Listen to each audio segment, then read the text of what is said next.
You are now listening to Nerd Rage Radio with Bobby Skullface and Adam Russman. This podcast is intended for mature audiences only and may not fit with your sensitive sensibilities.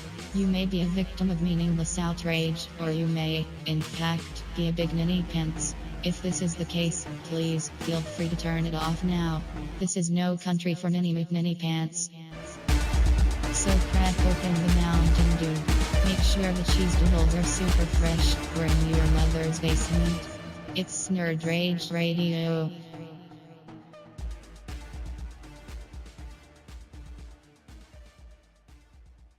And welcome to episode 138 of Nerd Rage Radio with your host, Adam Russman and Bobby Skullface. We have no notes. We have no notes. But as a result, I feel like it's like a substitute teacher day. Oh, yeah. They're like, Adam, and I'm like, present.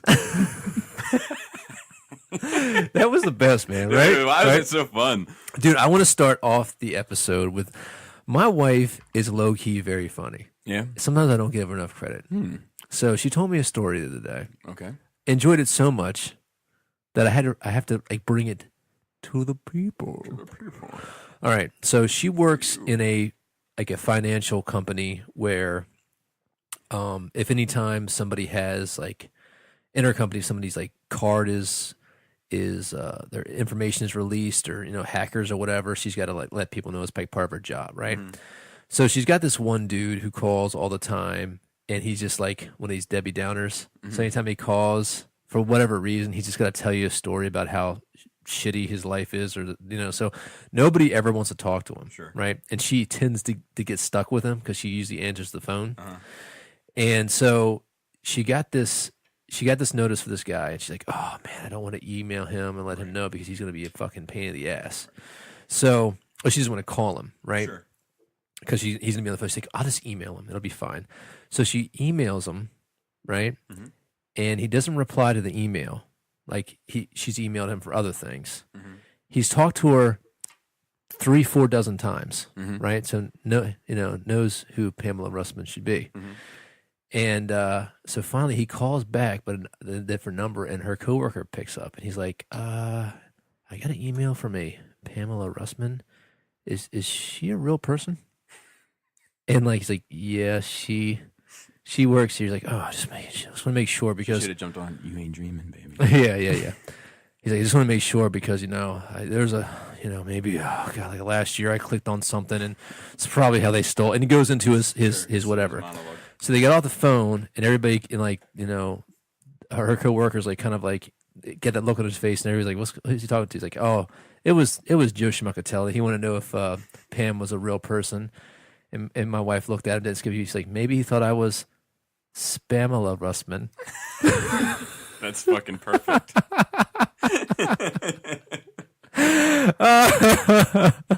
And I was like, good form. I knew I married you for the right reasons. That's right up my alley. Dude, I know. Like the perfect dad joke, right? Or is it the wife joke? I guess it is. Anyway, we probably should maybe we should just start a new segment right now. Just like go online and find some random shit to talk about. Because we literally recorded this podcast on Thursday. It is now Sunday morning. So we did Thursday night, pushed it out Friday. So we really only had Friday and Saturday. Yeah, there are a couple little tidbits. Little tidbits on the thing. But you know what? We just want to get ahead of the game to make sure we get out a quality product to those who listen to us. And, you never know. You might have a long trip coming up, and you just want to put your headphones on, maybe your earbuds, your Apple Air earbuds or whatever, if you're one of those guys. Like things in my ears. Speaking of my ears, I do have a funny story to tell you. Shoot. I get a text message from an unknown number recently. And it said, Georgia? ? And I said, who is this? And they said, Mike from adult dating services such and such. So I said, oh, what's up, babe? And he said, nothing, just, really nervous about meeting, and this and that. And I was like, it should be fine. Is this your first time? And he's like, yeah, and we're going back and forth, right? I mean, healthy exchange, just quick little back and forth.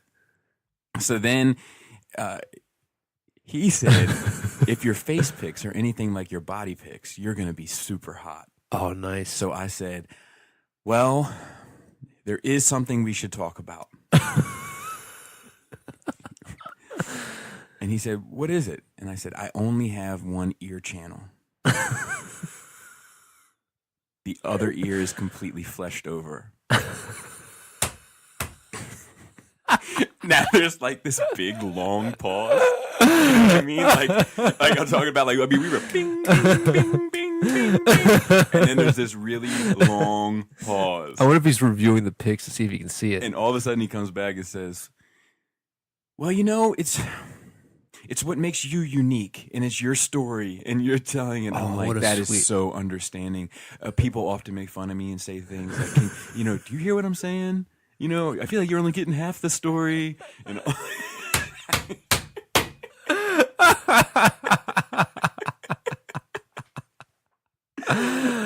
oh man, dude, that would be a funny segment, just to go on one of those adult dating sites, put your phone number in there with some hot chick, just so guys text you stupid shit. You know what I mean? Yeah, that would be good. God. We should do that. So is he still talking to you? No.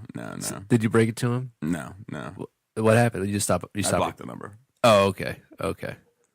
Oh, dude, he's like, did I say the wrong thing?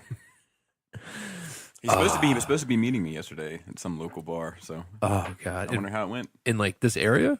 Well, he had a 240 number. Okay. So I'm guessing. Oh, dude, that's so funny, man. Yeah, pretty good.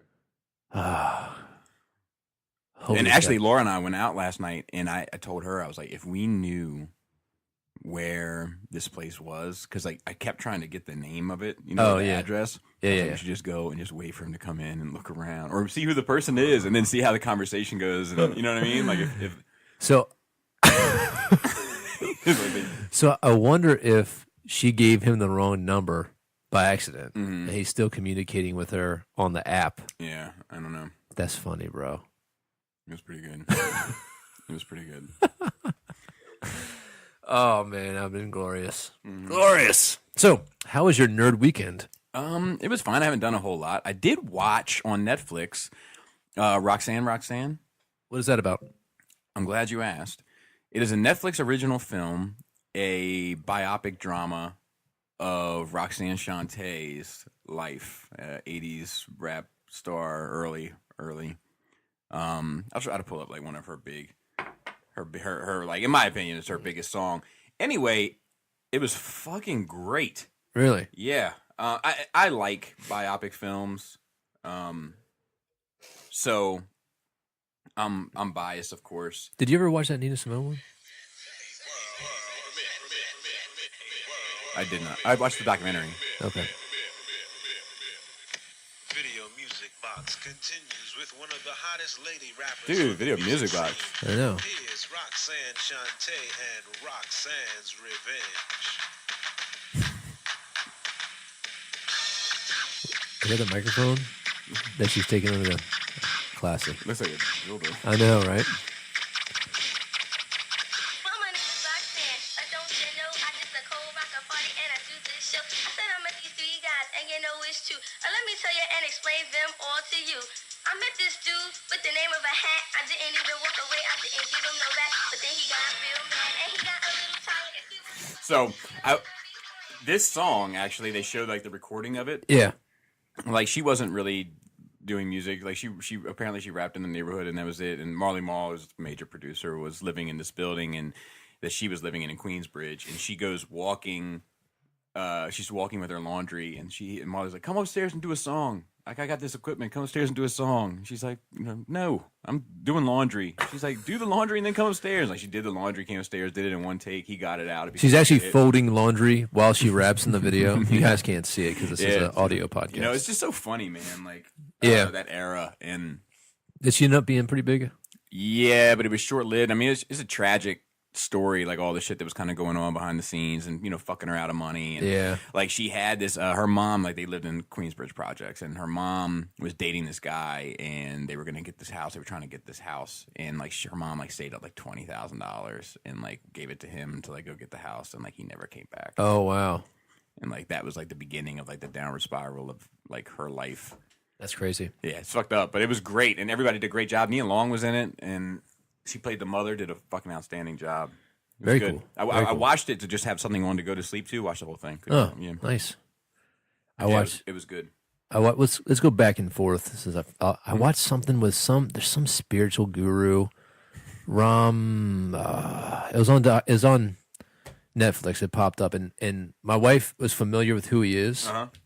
And it was like this really short, like literally 31-minute video. He was like some kind of businessman back in his early age, became a spiritualist. So I took magic mushrooms, changed his paradigm, became a spiritualist. And recently he had a stroke. And like he thinks it's a blessing because it like makes him even more, focused in his internal, journey and everything. So it's just like this 31-minute speech of him. And like, Did you I say guess it was a stroke of luck? he would. But is the one interesting concept, and like I was like fucking tired, man. Like I can't. She's like, "Are you going to bed already?"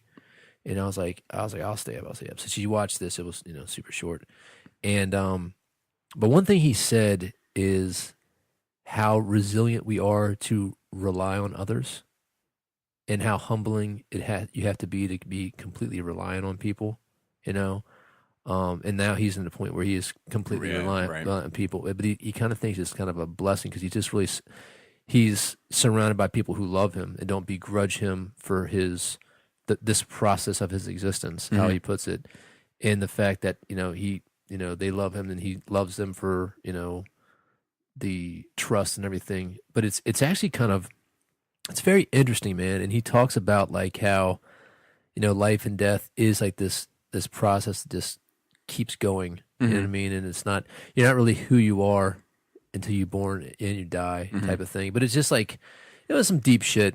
And it was very well shot, because it's like he lives in like this beautiful, like, tropical area right now. And he just does a lot of swim therapy, just reflects. But at one point he went to India and he was to some guru he was following. He's written like a fucking fuck ton of books. And he does some speaking engagements as well, but now his speech is really slow. But I guess when you're trying to relax and focus back on the breath, return to the breath. So I'd be like, I can't do this. You got to hurry up or I'm out of here. I can't. Yeah. You can't give me your wisdom like this. But write it down, dude. Send me an email. It is interesting, man. Like we live our lives in a certain way and we think this is how it has to be. But then you go look at somebody who's living in fucking Tibet or living in India or living in fucking Laos and whatever, and how different Laos, but and how different their normal life is as well. It does make me wonder, man. Like, I wonder what it would be like to just fucking roam the earth like Kane from Kung Fu. You know what I mean? Like, how would that fucking be? Was his name Kane? Kane. So, anyway. Society reference. Anyway, your go. You think it's easy being a black man in America? The hunt is on. We're the prey. Troy used to say that all the time. Trying to think. I don't know if I've done much else. I do have a coupon that's burning a hole in my pocket to Sideshow for $50 off of one in-stock I think purchase. I have a $35 one from them as well. Burning a hole in my pocket. Bilbo, the ring is still in your pocket. I started watching the Netflix Lost in Space. I'm about 6 episodes in. All right. So Lost in Space was the first movie my wife and I went to go see when we were dating. The one with William Hurt and Heather Graham. I think Lou Blanc is in it. Gary Oldman. Gary Oldman. We saw A Time to Kill. Really? Put us in the mood. Interesting choice. I think it was like the only thing out at the moment. Like, yeah, I'm glad. Yeah, I'm glad they did, and I hope they burn in hell. Classic line. So I think it's powerful that the cop that he accidentally shot was like, he's glad he did it. That was a cool part. I love that movie. Anyway, so I was kind of a fan of Danger Will Robinson. Like when I was a kid, I would watch like the reruns of Lost in Space. It was fine. I never watched it. You know, really. I think my mom liked it, and like there's a couple of shows my mom used to like that I used to watch like that, 66 Batman, Incredible Hulk, Star Trek. So my mom was kind of my mom's kind of a sci-fi nut back in the day to think about it. Anyway, so it's a new spin on everything. The production value is very good. It's a new twist to the story of the Robinson family. It's definitely a new twist to the robot. It's got a really strong Iron Giant vibe. Really strong Iron Giant vibe. I mean, it's basically Iron Giant. So the robot is not like a robot they make. It's a robot they find. Sure. And you find out, you don't know the whole story yet, spoilers here, but you find out like he was a weapon of some sort attacking the humans. He gets damaged and Will Robinson fixes him somehow. It's not over the top. And then the robot like changes, literally like reshapes himself to look more like humans, like his body. And then he's kind of like, he kind of walks around with a boy now and like does whatever he tells him to do. But like they're on this planet, there's tons of danger, like every episode is like, it's like, fuck, we're fucked. Oh, we're even more fucked. So I got 6 episodes in it, and last night, man, I finished the 6. I think there's 2 or 3 more. It might be 10. I might have 4 more. But now I'm like, I don't know if I want to go any further. I mean, it's not that it's bad. Like the acting is good. Like Dr. Smith is Parker Posey, who was, what was she in? She was in Superman Returns. She was a female. Okay. The bespoke wearing chick of Lex's. She has not aged well. She looks rough. And I don't know, it might just be what they're going for in the show. But like, but maybe it's not. Maybe it's not. I shouldn't say that. That's a fucking horrible thing to say. Or it's excellent makeup job. Right. You know what I mean? So, but her Dr. Smith is a very interesting character. Like, I do like what they did with her. They took a little bit of Gary Oldman action and they've mixed in, because he was kind of a slapstick schmuck in the original. He's kind of a harmless, he was a harmless con man in the original movie. And Gary Oldman, who's a little bit more deceitful and became kind of a villainous. In this, she's a fucking like puppet mastering, getting everybody's like proper fuck everybody in the head. That's cool. But her story is her lives are beginning to unravel. So it's interesting. I like the dynamic, and I don't know if it's not one of those binge worthy shows, but I might be out. I don't know. Yeah. I'll probably finish it, but I might be out. But they did something, and I don't want to ruin the story. That I'm like, not feeling that. Don't like the way that looked. Don't like that concept. Don't want to revisit it. But the special effects were good. The world building was good. I think that the directing, like the cinematography, was really good. I was like, oh, I'm pretty impressed with this. So Netflix is fucking putting the work in, man. And just sometimes it's the story doesn't mesh well with you, or it's just not your cup of tea. Right. And you know what? They might recover from this. Maybe this is an appropriate feeling that I'm having. So was watching that. And is there anything else that I've watched? I think that's it. So I started doing the spring cleaning last night, and I don't usually have allergies, but I'm getting fucking railroaded in my face. Just constant dripping and sneezing. That sucks. Yeah, it does a little bit. So I'm working on a new review style. Yeah. Hey, I'm looking and I'm liking. Yeah, I'm curious to see what the feedback is going to be. So the intro music comes on, and you're like, it's fine in the story. It's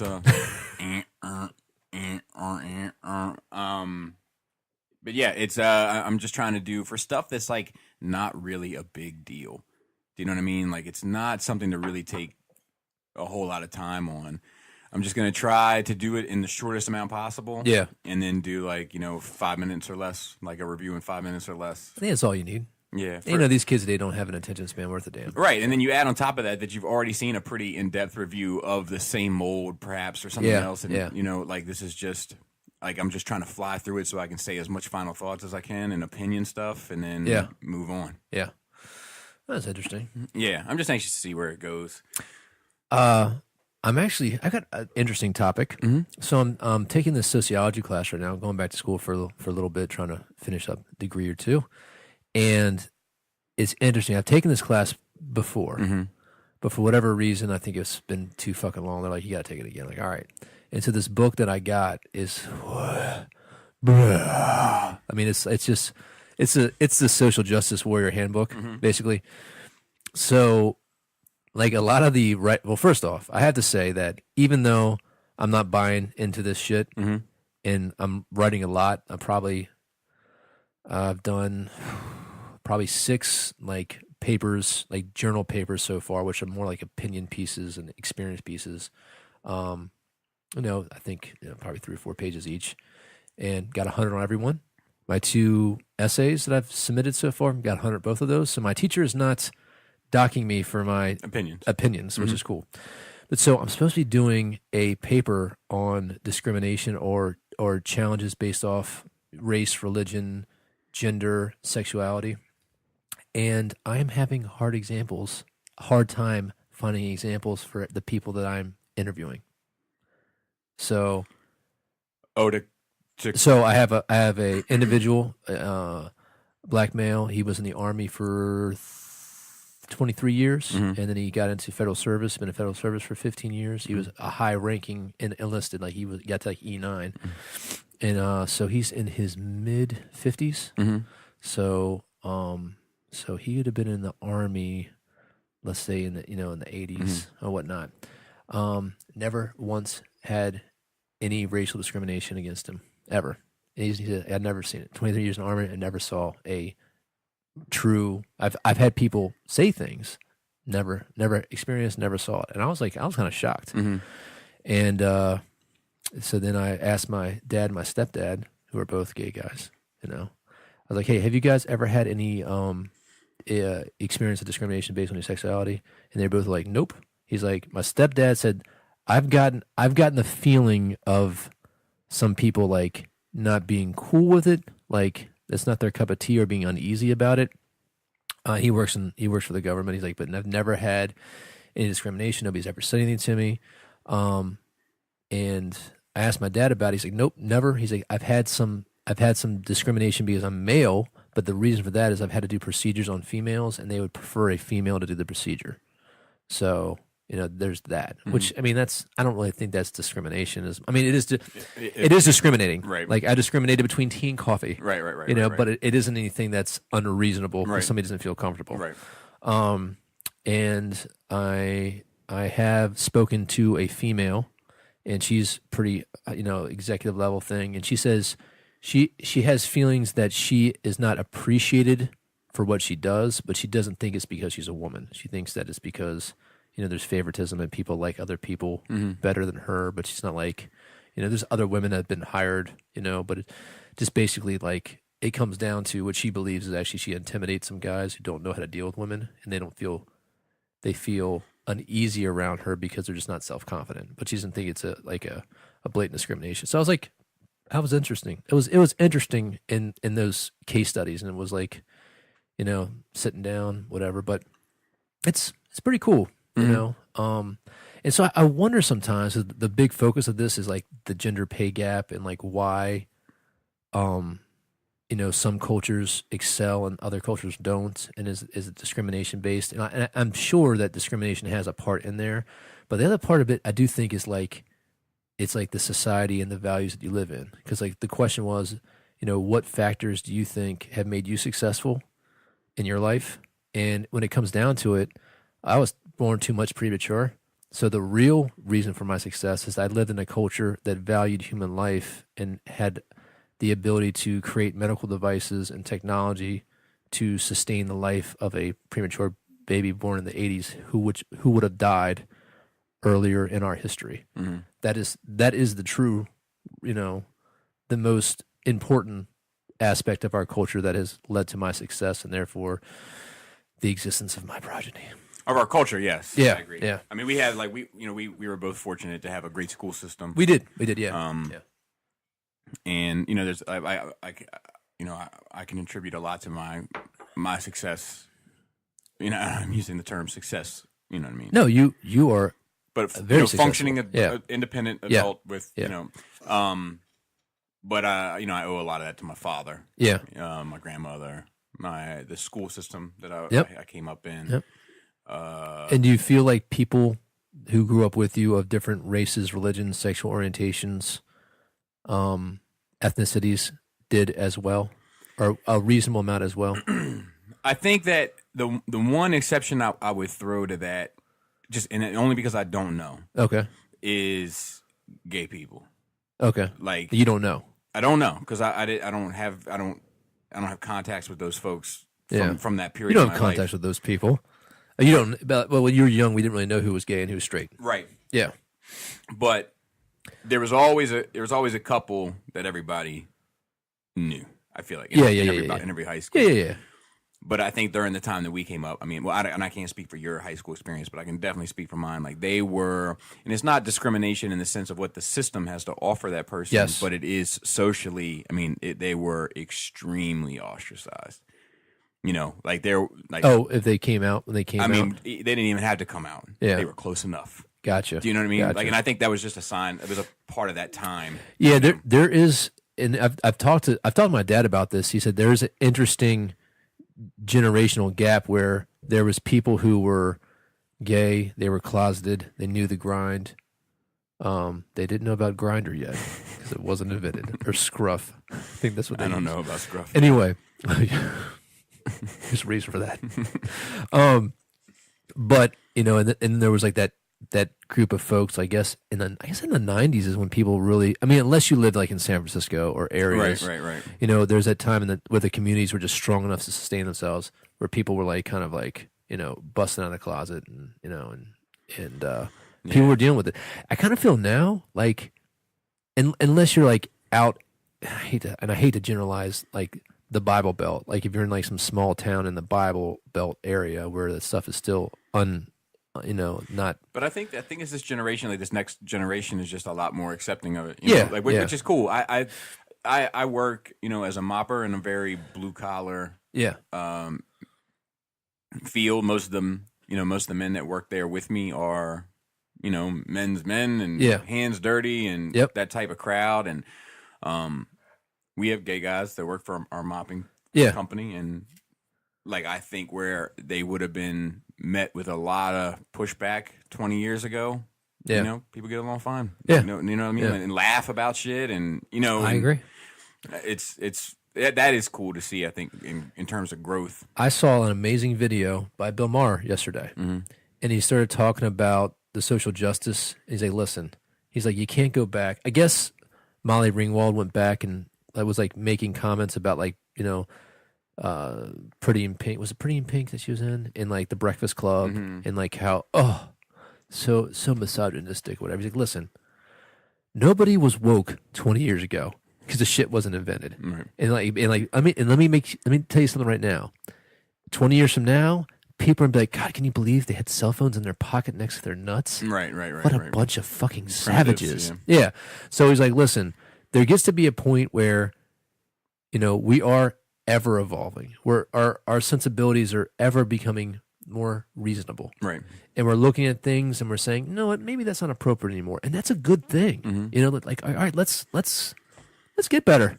Let's not live in the Stone Age. You know, let's not sacrifice somebody on a stone altar and rip their heart out for the gods. Probably not a good idea. Right, you know what I mean? Right. And so, in like, the thing about it is as we move forward and we're tracking our history is more and more viewed without rose-colored glasses, because we can literally look at it now. We can literally go back 50 years and watch a TV show and a political debate and really understands people's real opinions. It's not somebody who's living today who's talking about a dead person and kind of painting you the best picture of who they were. You know, as that moves forward, we're going to realize, you know, people aren't perfect and there's some fuckery about. You know, and you know what? It's fine. I don't think dwelling on that in trying to character assassinate somebody who lived in a different time and who lived under a different paradigm, I just don't think it's really beneficial. Learn our lessons and move the fuck on. You know what I mean? So I mean, it's just interesting. I mean, you know, the funny bit is, I mean, like, I think that we are growing more and more acceptable at an accelerated rate, and I think it's a positive thing, man. Yeah, you know. Like we don't hide that my dad is married to another man for my kids, and you know what? They don't think anything of it. They don't even think that it's something like taboo, or they don't know that like 20 years ago you couldn't do that, and they won't realize it until they get this. What? Pop couldn't marry Grandpa Greg? Right. Grandpa. It's kind of tight. It's funny. Selena just recently said she was asking questions about marriage and stuff, and she was like, "And can boys marry boys and girls marry girls?" And we're like, "Yep." And she was like, "Boys marry boys and girls marry girls." And I said, "Yeah, you can do that." And then she was like, Selena said "Yeah," that? and I was That's like, "What?" funny. And she was like, "That's crazy." And I was like, "It's whatever people want to do." Yeah. It's funny. Like we haven't got. I mean, I don't think we got any pushback from our kids. That like I think we said, well, yeah, they're But I married. think- They're like, oh yeah, I guess think it makes sense Selena they live is- together. Is boy crazy though? Oh yeah. You know, Yeah. like she's all like I've never heard Jana talk about a boy. Really? Never once. Yeah. But like Selena, like I know Mason and Quentin and Yeah, all yeah, these. yeah, I know yeah. them like the back of my Yeah, hand. I yeah. can tell you what they're into. I can tell you what their interests are. Yeah. Like You know what I think is going to be the next thing is going to be folks who are probably asexual. And it's going to be a big push. They're like just not interested in it. They have other things. I was reading a 40K book here recently, and there's a character in it. And he somewhat talks like he talks about females or whatever it is for a second, like the distraction they are from the work, whatever. Like, oh, I don't even want to touch one. It's kind of funny, but like, I wonder if that's going to be the new thing, yeah. because like as of right now, like I don't think the drive to procreate is really being forced on the next generation. I mean, the millennials don't want to have kids. I can't blame them. Yeah, I mean, if you want to, Sounds like a good time. Congratulations to Paul C. Oh, yeah. His baby Give him a girl. round of Give him a round of applause. God damn it. It's nice. man. Nice to have a little one. So we should be expecting any questions from Paul C. He's a little busy. He's probably a little Yeah. busy. Hey, Paul, you get a pass. Pass for Paul. She's cute though. Yeah, she is. Yeah, Little she is. hat with a little bow on it. And shit. Yeah. Dude, I like he had his hand with a little footprint on his hand. Yeah. That was tight. Yeah, it was That cool. tight. Is that like a new thing they're doing, or I is don't that know. something special? I don't know. Like, hey man, let me be creative. Did you cut that? Oh, you had. I couldn't. They were Right, all right. C-sections. I tell you, that's an unnerving experience. Yeah, It's like a It's- rubbery noodle. It's like cutting through a tightly bound strand of rubber bands. Yeah. what it I've feels heard like. that. I've heard that described as that. And I'm always like, at first I'm like, yeah, I want to do it, and then I start, and I'm like, We're such pussies now, man. We really yeah, are. but it's just like it's the texture. Yeah, It's all about the texture. I feel you. That whole process is really something. Dude, I'll tell you, I haven't that like thought in my head, like it's been there for a while. Like, no more kids for you. You know what I mean? But like in the back of my head, it's like always an option, always a chance. You know what I mean? Like you're choosing for this chapter in your life to be closed, not nature. This is your choice. Mm-hmm. But as I get, we get older and older, I'm like, oh man, it really is. Well, not for me. I can probably still, Yeah, for your wife, and then get also a just, puck past the goalie. just for your time. Yeah, Like that was what really hit home for me with. the third. Yeah, like I remember when the first day that I had her to myself, Yeah. I was like, "You're too old for this shit." Like Do you wish you did it sooner? yes. Yeah. Well, I wish I did Selena sooner, and then had like I'm Because they're 5. She's 5 years apart, yeah. and then what's 3? So my Jana turns 10, Selena turns 5, and Leia turns 2. Yeah, so 5 and 3. Yeah, that's a lot. So that's a huge difference. Yeah, that first one was too much of a culture shock for us to even want to get back into the swing of things. Yeah, because I think there's the same difference between my oldest and my youngest between your middle and youngest. Yeah. Yeah. And I ran into a and Jana had issues. Yeah. I mean, like that she was speech delayed, and there was all like there was a bunch of stuff that like went along with her that was like we had to get her squared away Yeah. before we could even consider. I'll tell you though, man, like my oldest is about to turn 8. I mean, my youngest is about to turn 8, and I feel as though I have less time now than I did when they were babies. I got we got piano, we got yeah, tutoring, yeah, we got softball practice, we got choir practice, we have lacrosse. Yeah, that shit's it's a different pocket of Yeah, things. but now, dude, like today, so we have go to my sister's baby shower today. Here this morning, like we got started like 8:30 in the morning, and then we're going to my sister's baby shower, and then we got to go to fucking softball practice. They got 4 either practices or games a week. 4. Yeah, I think 4. I had 3. And they need to relax. You know what, man? Shout out to softball dads. Not one of them. Not one of them. What is it about sports dads that gotta like live through their kids? Yeah. Maybe it's like that's like the best time of their life is when they're out there playing sports and whatnot, and they want that. Dude, bit. my dad was hard on me with sports. Yeah. Yeah. And I ended up hating it. Yeah. Like I don't want anything to do with him. Like there's so many stories of that. Like the guy that I talk about that he was in the Army. He's got 2 boys who are really good at basketball, and they're like both super tall for their age, and they're just killing it. And he was always a sports phenom and whatnot, and ended up hurting himself. He was gonna play in college, but ended up hurting himself. And but he talks about all the time these guys are like kicking down his door, wanting his sons to do these travel leagues and everything, and he's like, no, they're fucking kids. They can live to be kids. And he said he goes there and watches these dads and whatever go fucking nuts. And he's still into sports himself. He's like, you see these documentaries about these sports kids and their parents push them and push them and push them. And like later in life, the kids don't even do the sports. Yeah. Parents spending hundreds of thousands of dollars for training and shit like that. Right. You know, that's very extreme. Yeah, but I mean, there are people out there. Oh yeah, man. no doubt. But I feel like my dad. I remember like I played first base and. Because I was a hell of a catcher, but I didn't have a great arm, but I was accurate. Hell of a catcher. Right. But I was accurate, so like I could throw to second, no problem, throw home, no problem, third base, I'm going to get it there, but it's not going to be as fast as someone would like. And I remember like anytime I wasn't like, because I had an active imagination, I was in tons of imaginary shit, and sitting there daydreaming at first base. And my dad would tell like, in front of everybody, but hey, and I look over at him real quick, like, get your fucking head out of your ass. And I'd be like, okie dokie, but like, man, that's not fun. If like, God forbid I strike out, and I'm talking about 3 swings, 3 misses, or 3 strikes, no swing. Yeah. If I fouled out, my dad was cool, no problem. You made connection, you didn't hit it right. Yeah. But if 3 swings, no hits, or no swings, 3 strikes, we were spending an hour at the batting cages after the game. Easily, and it was just like I dreaded it, I remember I came with you to a couple practices and I had a good time. Mm-hmm. My parents just too fucking lazy to ever put me in anything like that. I was anxious as fuck, when I went up to the plate, I was so fucking worried about not making a hit. Yeah, because of my dad, not because of the game. I could give a fuck who won or lost the game.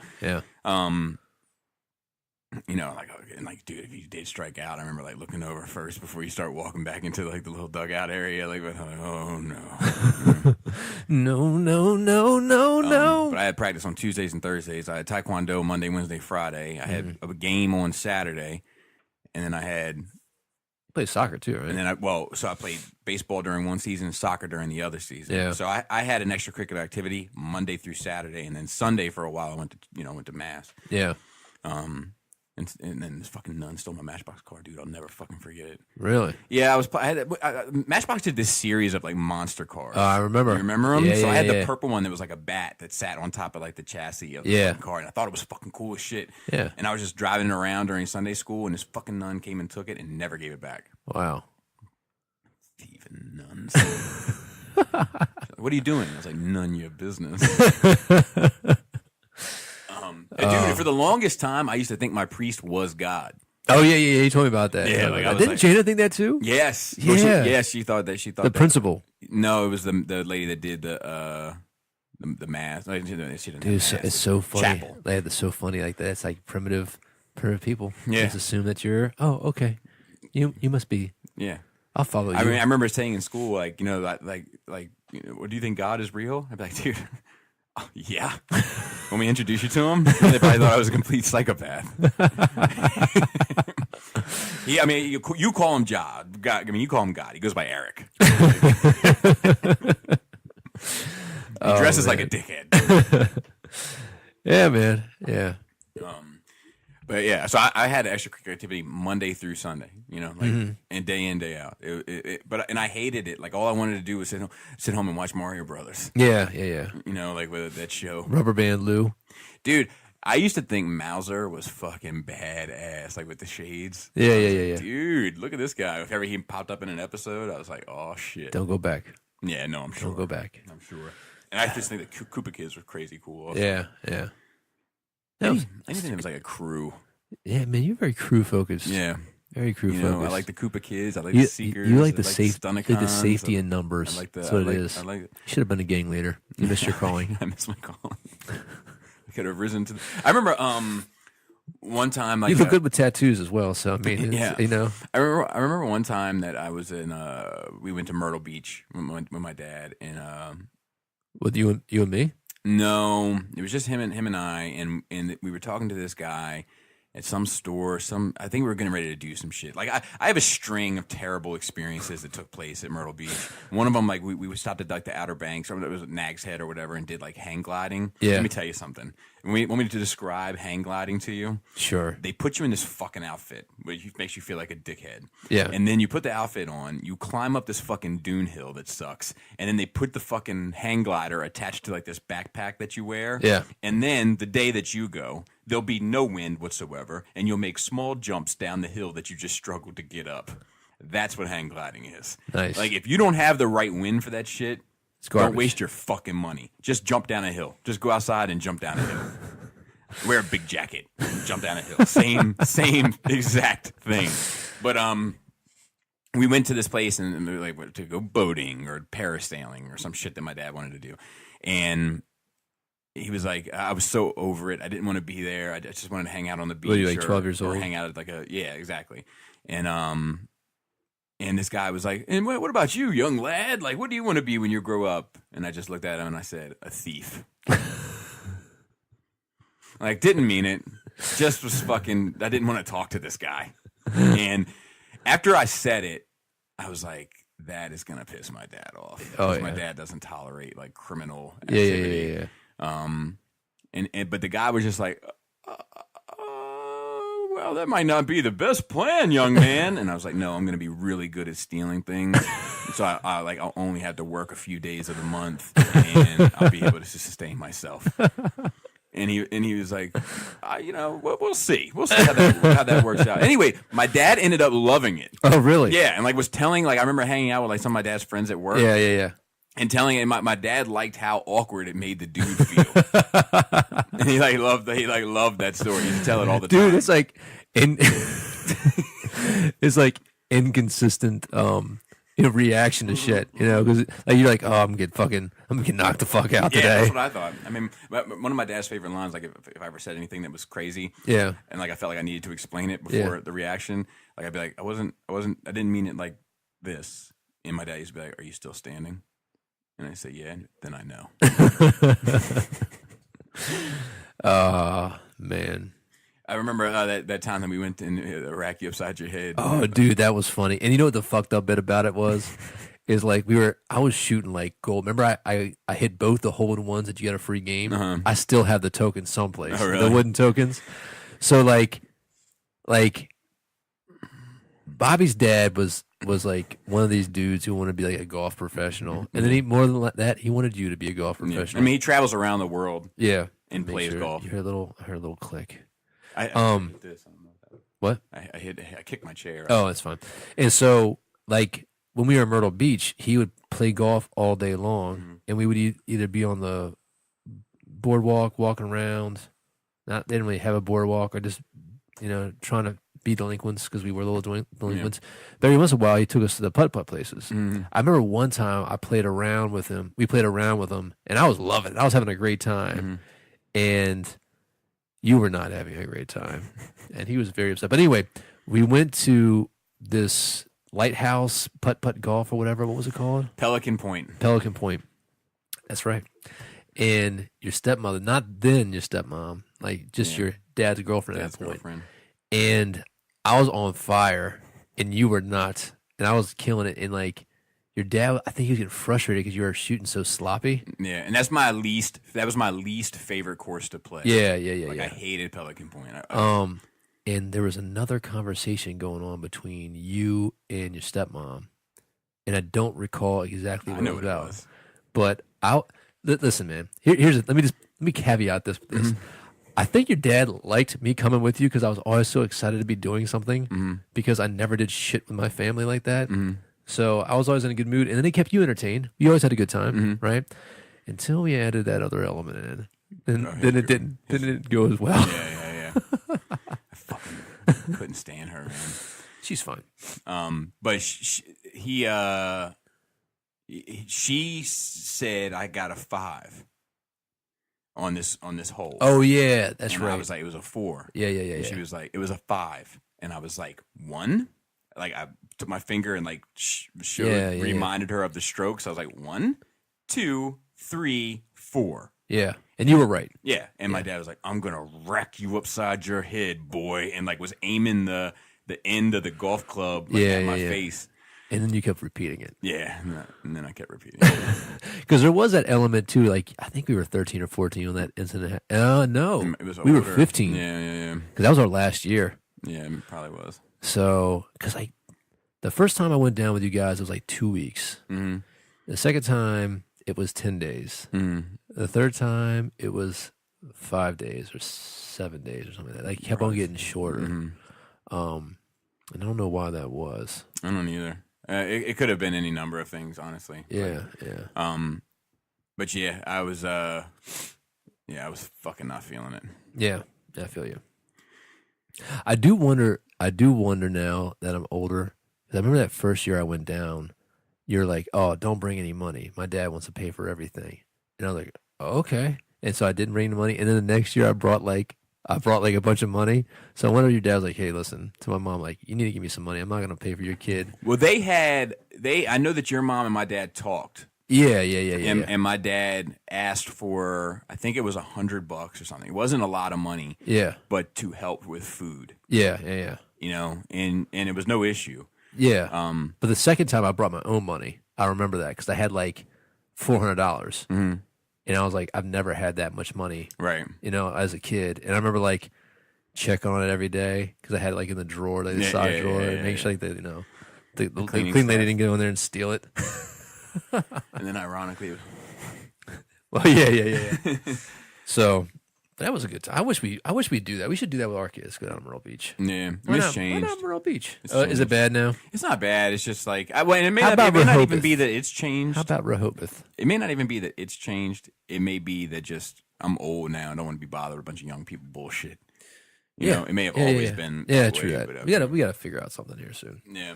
So I do not feel like I think I do a lot of stuff with my kids, but I don't feel like I take enough vacations because usually I don't have any vacation from work. Yeah, we usually do one a year. Yeah, but a lot of times, like especially in the past 5 years, like they've been tied up in convention trips. Which isn't fair. Yeah, that sucks. But we usually, like they're going to the beach this year. We all went as a family to the beach last year. So they get out. They're fine. Yeah, they're fine. They're developing to be lovely ladies. Yeah. So, anything else for your nerd week? Do you think of? Not that I can think of. Oh, man. What do we have discussion topic wise? We don't. I'll tell you one thing. We did get like a little question. It wasn't really. So we got 2 questions. This is from Mike. He says, "Hey, NRR team. This question is for all the podcast members with kids. Sorry, Joe. Joe will never know what it's like to be a father, to know true love and the responsibilities of a man taking care of the next generation. That's right. It's really sad. But with TRU closing, it has me wondering, do your kids like toys as much as you did? Or when it comes right down to it, do they prefer video games? Will there ever be demand for another dedicated toy store chain?" Ooh. I don't know. I can tell you that my kids are not They don't give a fuck about it. I mean, like they have these like stuffed animal cats that they're into, Beanie Boos or whatever. I feel like it's more like a collection of little nonsense. Yeah, it's not like they're really into anything of it. They much rather would play a video game than toys. But I don't think that there's any you know what else I think is interesting is that I don't think that girls play with toys in the same way that boys do. I agree. To begin with, and we both have all girls, but well, I can say this: my kids don't play with toys the way I did. Right. I don't know if you and I played with toys differently than other boys. Maybe. I feel like most of the kids in my neighborhood played with them. I mean, they may have not played with them as long as I we played with them. I do think that we were both highly creative and imaginative. Mm-hmm. So, like, even when we were, like, getting into, like, our 12, 13, like, we would, like get clothes to play, to, like, basically cosplay. Yeah. Yeah. That's right. We invented cosplay. You're welcome. I remember You're kind of welcome. Playing as Gambit. I remember taking like a deck of cards and rubber cementing like 5 or 6. Yeah, so that I could throw them. Yeah. But like I don't think so. Like I think that my general theory on all this shit is that, especially for American audiences, maybe not for the Japanese or whatever, but that the fiction drives the toy. I agree. And in our day, you got your fiction from one of 5 channels. Yeah. So everybody was into the same shit. Yeah. But nowadays, kids have like 3 different outlets that can watch anything at any time. I think the chances of kids all being into the same shit to get together and have group play with a toy line are just significantly smaller than it was in our day. Yeah. And we all watched the same exact shit. Yeah. Yeah. Like we all watched Star Wars, we all watched Thundercats, He-Man, Transformers, G.I. Joe, and I feel like there's one other, Turtles. Yeah. And like kids today, like my kids might watch 2 shows on Amazon, and your kids might watch 3 shows on Netflix, and these guys' kids over here are watching 2 on regular cable and Cartoon Network and whatever. Like nobody's on the same page. There's so many options. Yeah. My kids don't play video games at all. I've got a couple things. It literally lasts about 15 minutes and they're done. Mm-hmm. And then they'll go 6-8 months between asking, and then I'll say no, and they'll go another 6 months between asking, and they'll say, okay, 15 minutes, repeat the process. And I'm just not interested in going and spending any more money on video games. It's always an argument because there's 3 of them. So it's not like there's not many 3-player games. So it's a fucking annoying. So TV wise, they watch a lot of cooking competition shows. Yeah, I had to stop that show with my kids. Really? Yeah, like which one is it? The Cupcake Wars or whatever? Yeah, I can't remember. Is this a British one? No. It's it wasn't. It may have been British. I can't remember. But they started watching it, and there was this one where it was like they were making a cake, and this guy was like, I can't get the hole. And they were like, it's probably part of the problem with your dating life, Jim. And they were like, what is that? And I was like, something we're not watching. Oh yeah, I haven't got anything like that. The one that I do is British, so yeah. I mean, they got it from you kids, so really? It's that one. Yeah, my kids are oblivious to shit like that. They watch like Gravity Falls. They watch Series of Unfortunate Events. We watch as a family, and there's like some Australian mermaid show that I like no. Every once in a while they start watching, like, no, you can't watch that. But and like they watch Voltron. But like a lot of the times, I dictate what they can watch. So like, can we watch some TV? Like, you can watch this. You can watch Andy Griffith Show, and they'll like get into it. You know what I mean? We did watch one episode of Twilight Zone together, like the first shit. Uh-huh. They're like, all right. Like Star Trek, I was watching, but my oldest reads a ridiculous amount. So she usually self-entertains, or she's teaching herself to knit, or she's such a nerd, bro. Mm-hmm. I tell you about the club that she made. Mm-mm. She made a fiber arts club at school. Like she initiated, got like 20 kids into it, and then like knitting, sewing, and crocheting. That's pretty cool. She's always making little things. Like, I mean, and I feel that like whatever is in my genes to like want to paint and model and shit like that is like the same fucking creative whatever it is. Same thing. I want to edit film or do the podcast or whatever. So that one's good. My middle one, I guess, her and my youngest play a lot, but they like to go outside and run around a bunch, but like, I don't have that TV thing, but like, they don't have any loyalty to any kind of toys. I mean, they like their little cuddly, what does my wife call them? Fuck. She has like a name for fuzzy, cuddly toys. like their plushy baby toys or whatever. What is it? Like stuffed animals? Cuddlies, snugglies. She's got some special fucking description word for those kind of things that you buy like babies and shit. They have like, you know, like the little rat looking toys that are like they look like hamsters, but they're like people. You know what I mean? Yeah, and they have the Star Wars ones. They look like hamsters. The zoos or Zoom zooms or whatever. Yeah. Like one collects those. All she does is she collects them and puts them in a plastic container and snaps it shut. Like she just fills slots of these zoom zooms and like stores them away. There's no display quality, no nothing, right? So that's trash. It is trash. You know, yeah, but they don't have any loyalty. I mean, like we've given away all their Barbie shit here recently. They don't care. They don't play Barbies anymore. We've given away all their My Little Pony stuff a while back. They do Legos, but Legos is one of those things where like they're obsessed with Legos for like 2 weeks straight, and then 6 months later they'll get back into it. You know, the only thing that we keep in the house now is those like little like the Big Feet Imaginext like Batman stuff, just for my nephew who comes over and like runs in there and plays with the Batman, and they play with him. But you know what's the funny thing, dude, about my kids? They could really care less to play with me or whatever unless there's another kid. As soon as there's another kid giving me attention, wants me to throw them around, they're all over me. You know, I'm like, you guys. My kids love video games.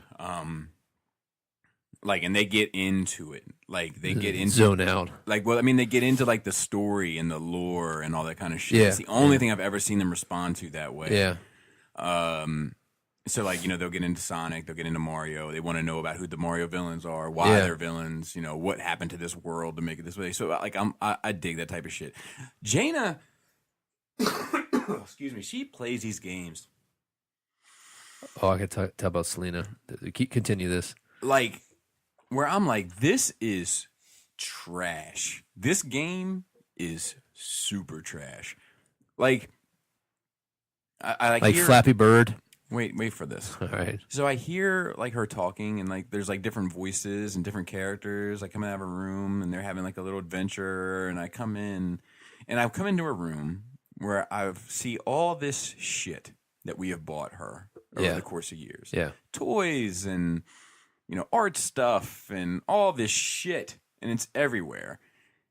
And I'm like, what are you doing? And she's like, I'm playing Bouncy Ball Family. And it's like these 8 bouncy balls of different sizes, and there's like a mom bouncy ball and a dad bouncy ball and kid bouncy balls, and then the kids have friends that are kid bouncy balls, and I'm like, fuck it's this. like cannibals. Canimals. Which sound like cannibals. Well, we have some of those as well. It's ridiculous. But they're sitting up on the bed. They're not involved in the bouncy ball family. You know, and I'm just like, what is missing? Like, and maybe it's a girl thing, because I mean, a lot of times when they play, like even when they play with the Beanie Boos and shit, it's all like mundane shit that the Beanie Boos do. Like, you know, they go to school, they study, they take naps. Yeah. They, you know what I mean? Like, they don't go on any real adventure. Yeah. Like, you know, maybe it's a girl thing, or maybe it's you know, art imitating life. My kids do love playing with the puppy.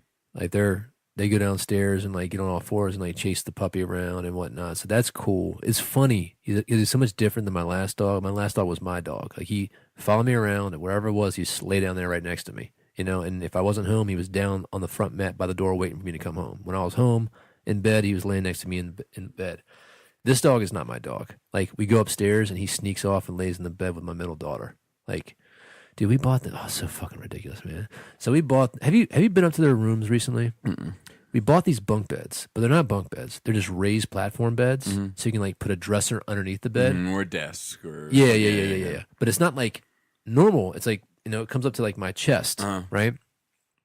But they've taken the mattresses out and they put them underneath on the floor, so no box spring.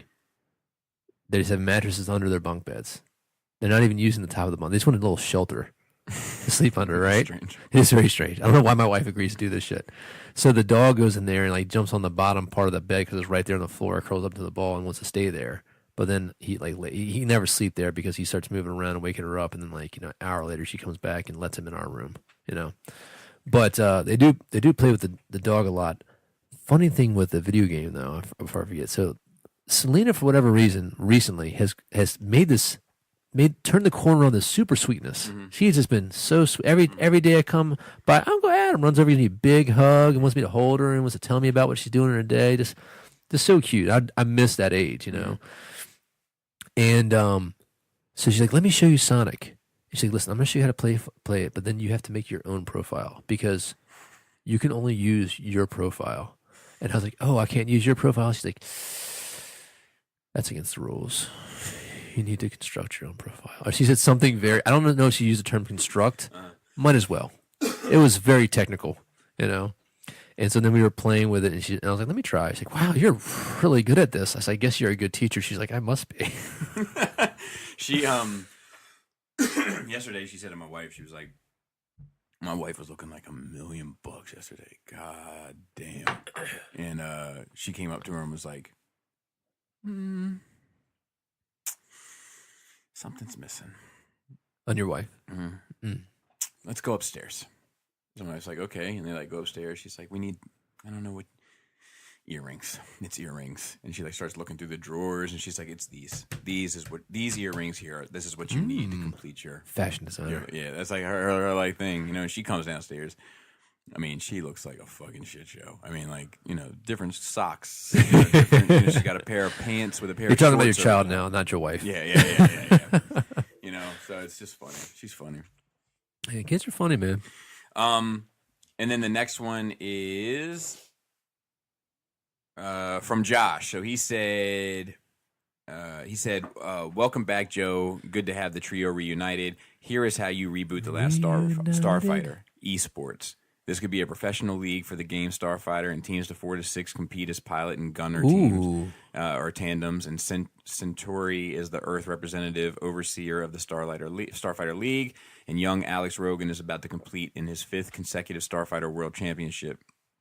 Centauri approaches Alex after the tournament and recruits him. There are Starfighter leagues universe-wide. This is how they recruit new pilots and gunners. What do you guys think? Sounds fucking awesome. Hey, man. Yeah, sounds good. This sounds fucking awesome. Sounds really good. Nice modern twist. I guess that video game league is still a big deal. It's so foreign to me. It's almost like I have no idea what it is. I know, me too. I wish I could play online. I just can't justify the price. I can't justify putting out that money every month, even though it's like 10 or 12 bucks. For the service. I won't take it. Like it ultimately won't be worth it for me. No, I agree. I you know what, man? I've reached a point where I think video games have become too effective and efficient at wasting your time, and I can't justify. Even I know the stories are amazing, man. Like I really want to play that that new Uncharted that came out, and I'm interested in playing the Tomb Raider that came out. Did that Tomb Raider movie ever come out? It was about to come out. It came out. Okay, was it trash? No, they say it's good. Oh, really? Yeah, they say they don't say it's great, but they say it's worth watching. I've heard good things about that Ready Player One. I might go check out. Anyway, I can't do it anymore, man. I rather if I'm going to be spending my time in a hobby, I'd rather it produce something. I'd rather have something tangible at the end. I hear you. You know what I mean? I hear you. So we actually do have a little bit of notes. Yeah, I thought we did. Yeah, I posted a couple things. New details for Terminator 6. Yeah, man. Let's see what this is about. So the dude who was Ghost Rider from Marvel's Agents of S.H.I.E.L.D., the guy who played Robbie, Hispanic dude, he is going to be the new Terminator. Yeah, I'm down. I actually liked him in the show. I never watched it. Yeah, he was not bad in that show. And it might be 138, episode 138. That's what I said, 138. Oh, okay. Yeah. Yeah, I don't know enough about any of that, to be honest. Like, I haven't seen the show. He seems, the look doesn't bother me for a Terminator. No. So. And he's not as beefy as Arnold, but he can throw 15 pounds of muscle on. Right. 15 pounds of muscle goes a long little way. Dude, he's not jacked enough. Dude, nobody's jacked enough. I think like an Arnold Schwarzenegger type is like back in the day. Well, even like I mean like a bodybuilder type. Oh, gotcha. You know, to play that role, like physically. Like Hugh Jackman size? No. That's Hugh Jackman's too small for Cable. Yeah. Yeah. Okay. I mean, Cable's a fucking behemoth. I mean, Hugh Jackman got jacked. Yeah, in jacked, Wolverine. but not behemoth. Okay. You know, like I'm talking about a guy who's You want a power lifter. yes. Okay. You know, well, let me say this: that's not my number one want. My number one want is a talented actor. Gotcha. But if we're gonna try to match the size, if that is a goal, Yeah. it's got to be a big fucking hulking dude. The problem with like unless you talk about guys like genetic The Rock. Yeah, like the Rock or the Mountain. Most of those big bodybuilders aren't that tall. You know what I mean? Like, because if they're too long, they can't get that bulky looking. Yeah, no, I hear you. And then also Because we want Cable to be tall yet the thick, the bigger, so to speak. Easy does it. Steady on, mate. The bigger issue for me is it's the idea of, you know, the guy that's really good at juggling may not be good at knife throwing. Gotcha. Know? Like, so you have a guy that's like a heavy lifter and a hulking man and, you know, huge muscle dude, but that Maybe they should just CGI'd him. that is his talent. You know what I mean? Just left the face and CGI'd everything else. Yeah, maybe. But I mean, we're getting to the. But I'm saying like that's his skill. Yeah. You know, Yeah, like the acting would be a secondary skill. You know what I mean? So like that's where the challenge comes in. But where I want the acting to be the primary skill. Yeah. And then the physical nature be the Well, I secondary think Brolin's skill. a good choice though. I don't think he's a bad choice. Yeah. I don't like the way he looks in it. Like I don't like the costume design and just how he looks. Like Yeah. it's almost too much for me. I haven't examined it enough. Like, I haven't seen enough. I mean, I've seen a couple promo pictures, but I haven't examined enough to like really formulate it. We'll see. I want to see the final product. Right. You know what I mean? And we're going to, of course. Stan Lee files a $20 million lawsuit. What is that about? Following Stan Lee releasing a video stating he's going to sue the ass off people, now the creator of Marvel has filed a $20 million lawsuit against ex-business manager. Yes.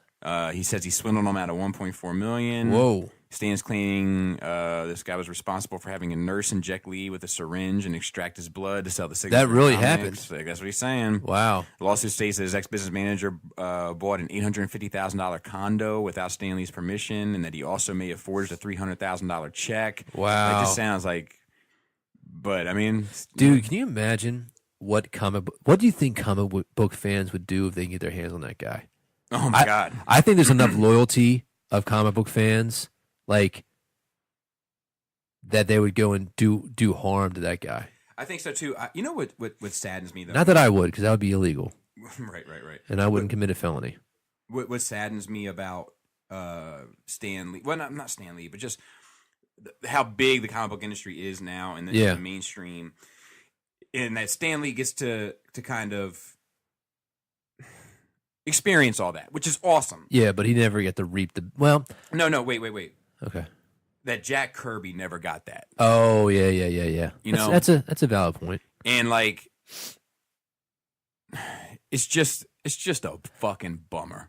Well, I do think that both Jack and Stan, even if the big last decade didn't happen, were living comfortable enough lives. That they made successful careers off of comic books. I agree. I'm not taking that away from you, of course. I'm just saying that, like, to see just I get how your point. Impactful it all how it changed the become, culture, or how the culture has changed. Yeah. Let's see what else we got here. We might make sure we don't have anything that's non-Marvel or DC before we continue, and we do not. So let's get into some Marvel stuff, and we have X-Men back at Marvel next year, possibly. Yep. That's what it looks like. Fox Studios held a meeting where 21st Century Fox president Peter Rice let it be known that the Disney purchase of Fox Studios will be completed by the spring-summer of 2019, or at the latest, the end of summer 2019. In addition to the X-Men and Fantastic Four, Disney will also now have the rights to Deadpool, Cable, X-Force, Wolverine, Silver Surfer, Galactus, Annihilus, Super Skrull, and the Badoon. And also the Baboon. Lesser known character. The deal also sees Disney acquire Fox TV, which includes FX Network, shows such as Legion, The Gifted, The Simpsons, Futurama, and Wow. Nice. Yikes. Nice. That is, dude, it's crazy. So my guess would be that New Mutants does happen, but the Phoenix does not happen. because New Mutants is removed enough from the. Where would you put? Okay, from a scale from 1 to 10 of it actually happened, where do you put Gambit? If Disney takes over, I'm kidding. if Disney takes over, I don't think that they'll make a Gambit. Are movie. you sure? Yeah. Okay. I think that I'm gonna hold you to it. I think that Disney. Oh, I never talked to. Did I talk about that Disney profit thing last episode? Mm-mm. So I watched this breakdown. I gotta find it, but how profits in the movie industry work. It was pretty interesting, and this is not to initiate a Star Wars argument, but basically that even movies like The Last Jedi, they have to make so much fucking money to be profitable based off how much they're purchased for. So, for example, we don't know do we know the price that Disney is paying for X-Men? No. X-Men franchise. So they use an example of the $4 billion that Disney bought Lucasfilm for. Basically, if they had kept that money in the bank, they'd have made $500 million a year in interest, right? So every year, to break even, they have to have $500 million of profit from what they do. And profit is difficult to explain in the movie industry because you have to pay the theaters so much, you have to pay the actors so much. So basically, they broke down how much money and this is without the merchandise aspect, which they said the merchandise aspect is down like 20%, so that's not helping them. And I don't know what the DVD or the Blu-ray sales have been. It debuted at number 1. Okay, I'm sure. Right. Yeah. But I mean, are Blu-ray and DVD sales making as much as they were? I don't know, and I don't know what the digital formats are doing either. Yeah. You know what I mean? But basically, when everything was said and done, The Force Awakens only profited like 238 or 228 million. So, and then by the next physical year, even the DVD sales. But so he didn't have the information for like the DVD sales of like Rogue One or whatever that year. So they might, but like, so it's not quite. Disney really has to produce for Star Wars, and it's like crazy. Like the whole point is that people were like, oh, $1 billion, Lucas got fucking railroaded. No, he didn't get railroaded. That's probably a really good deal for Lucas. You know what I mean? Which he gave away like half of it anyway. Yeah, he didn't need it. Because I mean, if he just put the $4 billion in the bank, never did anything, he'd make $500 million a year on the average. Interest he didn't rate. need the money. Yeah, of course. He didn't give a fuck. But it was kind of shocking and eye opening about how much money, like if you think about it in that terms, how much money these properties have to make. Like Marvel, I don't know what Disney paid for Marvel, but Marvel, I wonder if Marvel is more profitable than Lucasfilm. Yeah, I don't know. I think that there's so much though. I mean, there's so much money. I think it's hard to account for it all, dude. Probably. I mean, I'm sure that Disney's got their shit tracking. Right. I mean, video games. And Yeah. like apps and you know what I mean. Like it's like you can buy anything Star Wars now, and the parks. Like there's the Star Wars. The Star Wars theme park. And what is that attraction going to lead to financially? Like I think that they're probably fine. I don't. Well, first of all, Disney can afford to make a mistake. That's right. That's but it's like, but I think the whole point is that I'll say this. I think we'd see significant changes if they were unhappy with the production. That was his prediction. He said that Rogue One probably did very well financially. The Force Awakens probably did well. The Last Jedi did underperformed where it needed to be, and so there's gonna be a lot of pressure on Solo. And basically, his prediction: if Solo doesn't do well or doesn't, and when I say do well, I'm not saying it makes $1 billion domestically. Right. Solo's already financially a burden because they basically paid twice for the movie. So if Solo doesn't do well, he predicts that they'll see some changes in the Lucasfilm hierarchy. Kathy Kennedy might be out or whatever. That's the business prediction that they would have to do something, or the shareholders will probably want some kind of action taken. So we'll see. I just don't know, man. We don't. And then again, this is this guy's humble opinion. Right? Sure. I just think that when you've released 3 films, right? Yeah. And all 3 of those films enter into like the top money making movies of all time. Like, I mean, I think to have any projection higher than that is unrealistic. Well, yeah, but the thing is that just because something makes a lot of money, I understand. If it costs more, you know what I mean? I understand that, but what I'm saying is like, if their expectations may be unreasonable. I agree, and that's probably his prediction as well. Like maybe Star Wars wasn't the golden goose Disney thought it was going to be. You know what I mean? Yeah, like they might have been a platinum goose they were looking for. And maybe they should have only paid $2 billion to Lucas and not $4 billion. You know, that's kind of his point. You know what I mean? But I mean, how? And also, Star Wars is one of those properties. Like, how the fuck do you put a price tag on it? You know what I mean? Right. How the fuck do you do that? You know, every Mickey Mouse that's sold with a Vader helmet on now, exactly, all that shit. Yeah, it's just, yeah.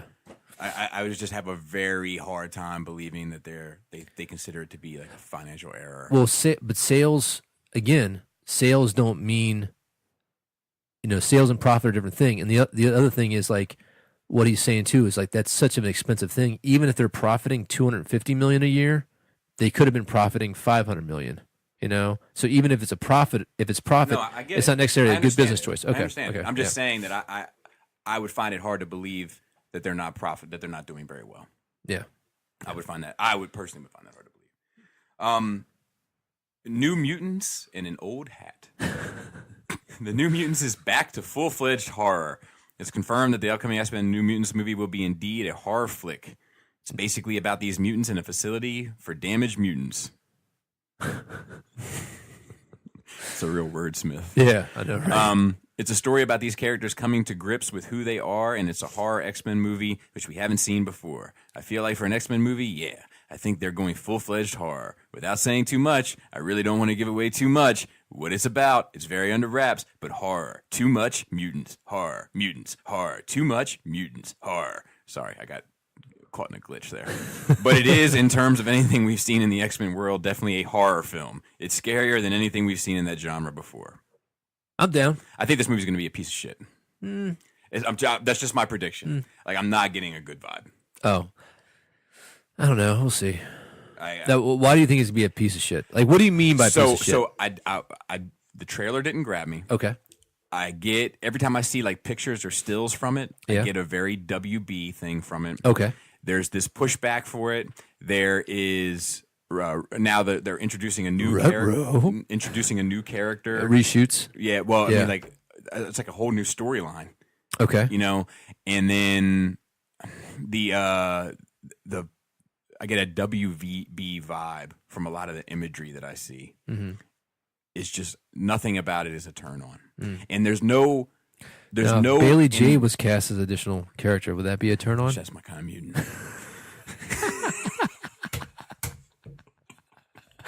Dude, that is so funny on so many levels, man. But there is, I think, there's no linchpin character to push it.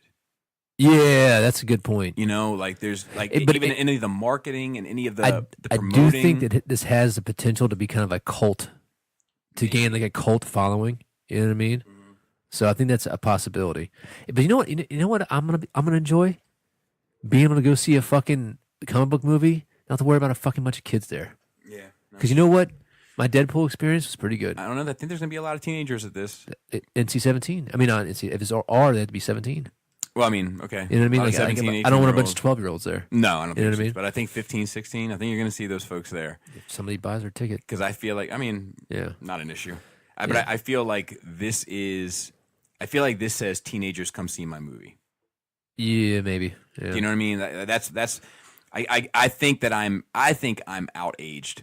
I get the impression that this movie is not for my age group. Okay. Let me see if there's any more Marvel. So our next note is Lord of the Kryptonians. Yeah. We're moving on to DC. Peter Jackson possibly gonna do Man of Steel 2. So here's what this means. It'll be shot in New Zealand. Yep. Andy Serkis will be in it. He'll be Brainiac. He'll be Mixiplex. Ooh.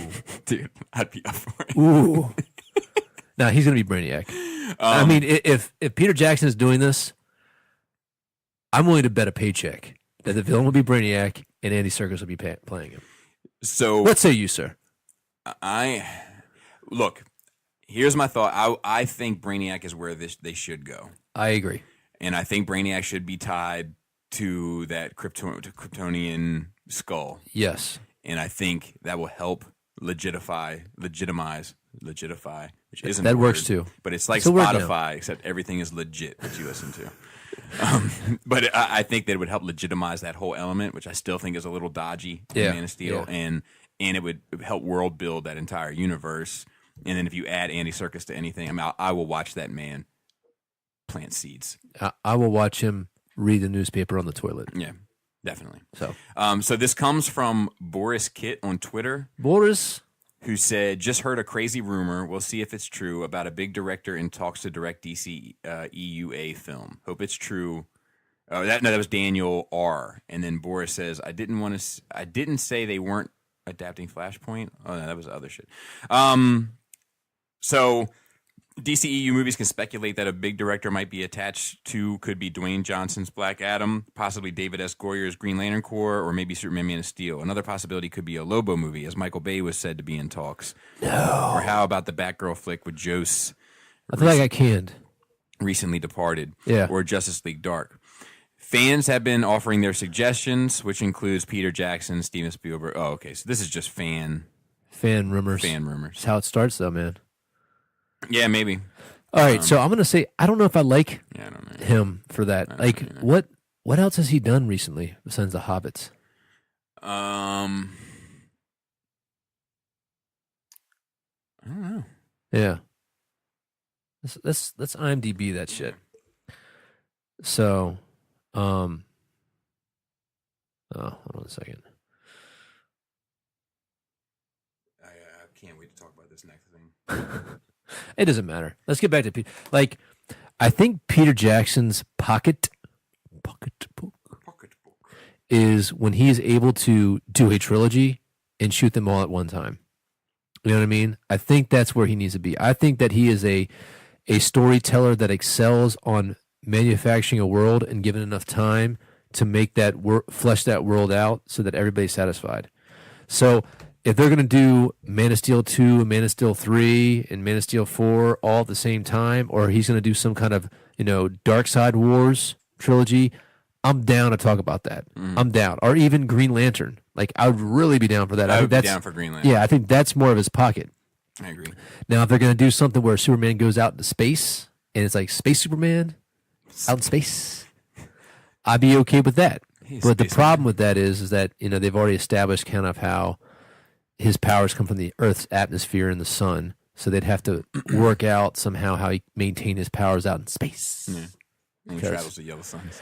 Yeah, well, I mean, like in the comic book now, he stores it up, so he eventually gets weaker, as he's out in space. Yeah, I don't know. I don't even know where Peter Jackson's head is at these days. Well, it's a lot thinner than it used to be. Yeah, but covered with a wild mane of hair and beard. Back though.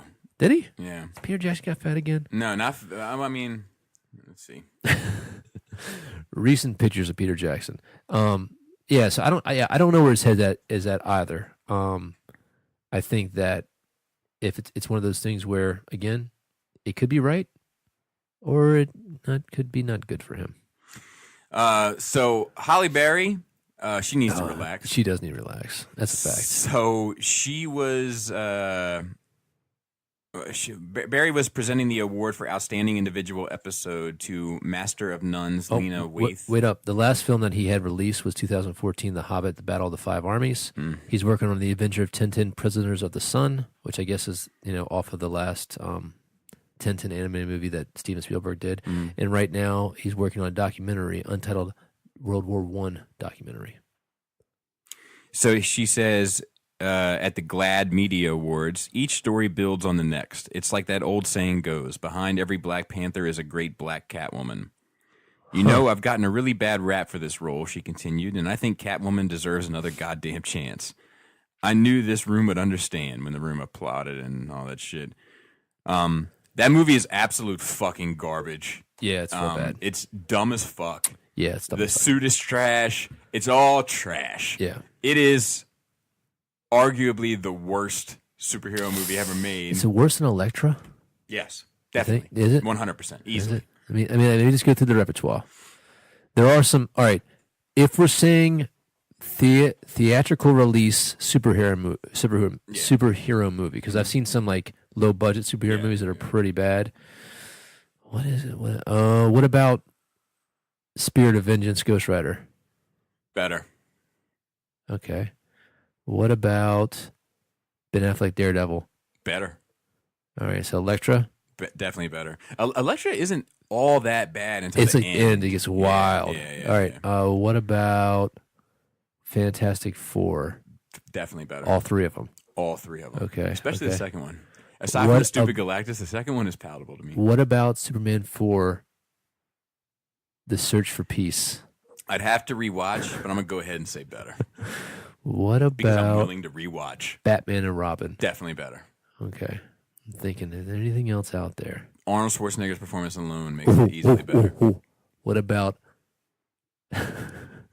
Shaq's Steel? Haven't seen it, to be fair. Might be better than that one. What about Green Lantern? Green Lantern is better. Just Okay. based on Sinestro's performance. Okay. So Steel. What about Meteor Man? Meteor Man is 100,000% better. Even though it has Bill Cosby in it now? Yes. All right. What about let's just Google worst superhero film. We can, but I'll tell you, before we do, we're going to watch a bit of this. I got to wait for this ad. Non-skippable. All right, here we go.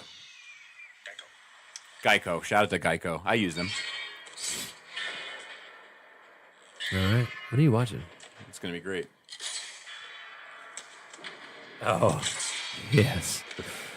Just bear with the sound effects. All right, come on with it. Ooh. All right, here we go. The Iceman cometh. I'm afraid that my condition has left me cold to your pleas of mercy. In this universe, there's only one absolute. Zero. Everything freezes. Dude, You're that's not sending me to the cooler. What killed the dinosaurs? the Ice Age. Dude. All right, ready? Yeah. We might have a winner here. 1996, Pamela Anderson's Barbed Wire. I'm going to say better. All right. Suicide Squad. Better. Okay. Ghost Rider, we've already talked about. Superman. Ooh, Superman 3 is pretty bad. Blade Trinity, pretty bad. Better, though. Oh, how about Teenage Mutant Ninja Turtles 3, Turtles Lost in Time? Better. Spawn. Better. Easily. Oh, Howard the Duck. Better. Just his song. Oh, no, we have it. I have this. It's 100% sure, true. The Spirit. 100%, bro. Look, The Spirit is bad. I would watch it before I watched Catwoman again because of the cinematography. Really? Yeah. The Crow 2, City of Angels. All right, so here's the problem with The Crow 2 City of Angels is not bad in and of itself. What makes it bad is that it's just the Crow with different characters. Yeah. Okay. Classic Supergirl. Actually, Holly, so this goes in Rotten Tomato order, which I'm not a big fan of. Catwoman 2004 is at 9%. Supergirl 1984 is at 7%. It is the lowest rated. It is. So, all right. So this is their worst. So Barbed Wires is the least worst, 28% on Rotten Tomato. Batman vs Superman is 27. Suicide Squad is 26. Green Lantern is 26. Ghost Rider 2007 is 26. Superman 3, 26. Blade Trinity, 25. Teenage Mutant Ninja Turtles 2014 is 22. Spawn is at 19. Ghost Rider Spirit of Vengeance at 17. Howard the Duck is at 15. The Spirit, 14%. Superman 4, The Quest for Peace, 12%. Steel, 1997, Shaquille O'Neal, 12%. The Crow, City of Angels, 12%. Batman and Robin, 1997, 11%. Elektra, 2005, You're not going 10%. to put me in the cooler. Fantastic Four 2015, 9%. Catwoman 2004, 9%. And then Supergirl 1984, 7%. It was really bad, the Supergirl movie. I don't want to go back and rewatch it. I did. Garbage. Did you see Zack Snyder? Well, first of all, I think Halle Berry should have to come out and make a public apology for comparing Catwoman to Black Panther. I would agree. Oh, I'm not defending Halle Berry's comments, but I just want to put that out there. Fucking Black Panther. Dude, did you see that Black Jeopardy with T'Challa on Saturday Night Live? Mm-mm. Oh, my God, dude. Good. It's so funny because he's T'Challa. Uh-huh. And it's like the categories are like, oh, hell no, and then like the ones like white people at the very end. And one of the ones is like, you apply for the cable bill in your grandmother's name. And he's like, did it because she is the matriarch to honor her service to the family? And he's like, nah. But then the last one is like your friend Karen decides to bring her version of potato salad to your picnic. He's like, I think I have this one. He's like, but I have to ask a few questions first. Go ahead. He's like, this Karen, I am assuming that she is Caucasian. Yes. Okay. And even though she wants to bring something to her thing, this potato salad, which I have never had, is fine. I assuming that she does not season her food very well. Yes. She probably only puts a little bit of salt. Yes. No pepper. Yes. No paprika. No paprika. Okay. And she would probably add some other ingredient, which is completely unreasonable, like raisins. He's like, yes. Okay, I think I have it. Okay. Oh, hell no, Karen. Don't bring your bland ass food here. So he's like, that's right. I was like, it's so true, man. And then I got to show you this thing, my buddy who's Peruvian who put on our face chat, but it's so fucking true, man. Hold on, let's see if I can find it. I want Bobby to watch it. Oh, here it is. Oh, I just lost it. God damn it. Okay, ready? Mm-hmm. It's just called White People. Oh, I saw this, but I didn't click on it. It's like the white person, like, not smile. Yeah. It's like the frowny face smile. It's so true, man. Why don't we do that shit? There is that like famous meme of like when I say good morning to white people and the guy's like why do white people do that shit, man? And you know what? I work in a pretty large office building and tons of people, I don't know who they are, and I always do like smile, like, hey, good morning, how are you? I you know? say good morning too. And just to stop white people from doing that, it starts with the individual. I'm starting with the man in the mirror. But that shit is true, man. Yeah. And sometimes you can't help it. Like, did you see that shit that Zack Snyder put out recently about trying to explain some of his imagery in BVS? no. What do you say? Some of it was decent, but there is this one that I was like, all right, buddy. Maybe you need to relax. Okay. He was like, a lot of it was interesting, and I was like, all right, that's cool. But then he said the reason why he went with the kryptonite spear was supposed to be like a Jesus symbolism of the spear stabbing. Yeah. It's not like you killed someone, but I was listening to this podcast talk about it, and this guy was like, if he was going to be crafting kryptonite and all this shit, why didn't he just craft it into bullets and shoot him? Yeah. I was like, damn, I never thought about that. That's true. And then we have a couple little Star Wars notes, I think. Nothing too crazy.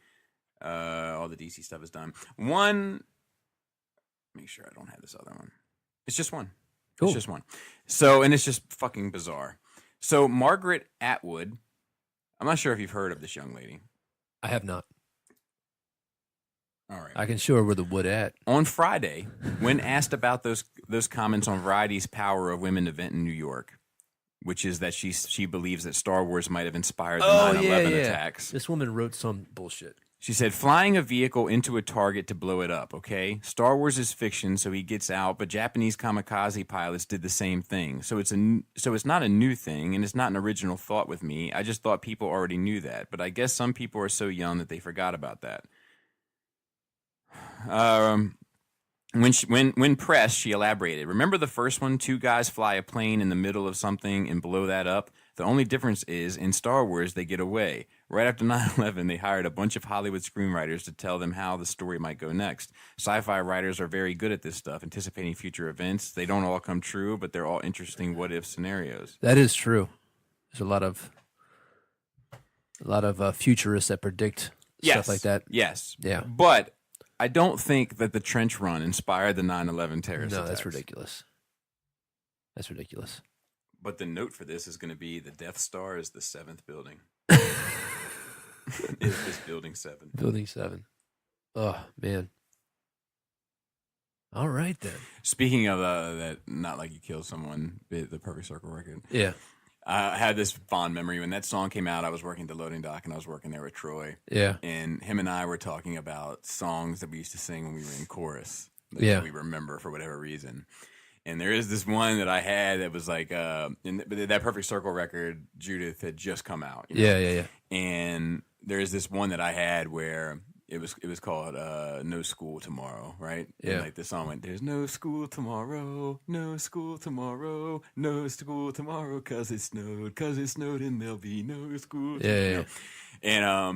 And then Troy all of a sudden started laughing, and he was like, pray to Jesus Christ and ask him if there's school tomorrow. He'll say, there is no school for you. Oh, Troy. You get that guy in an interview.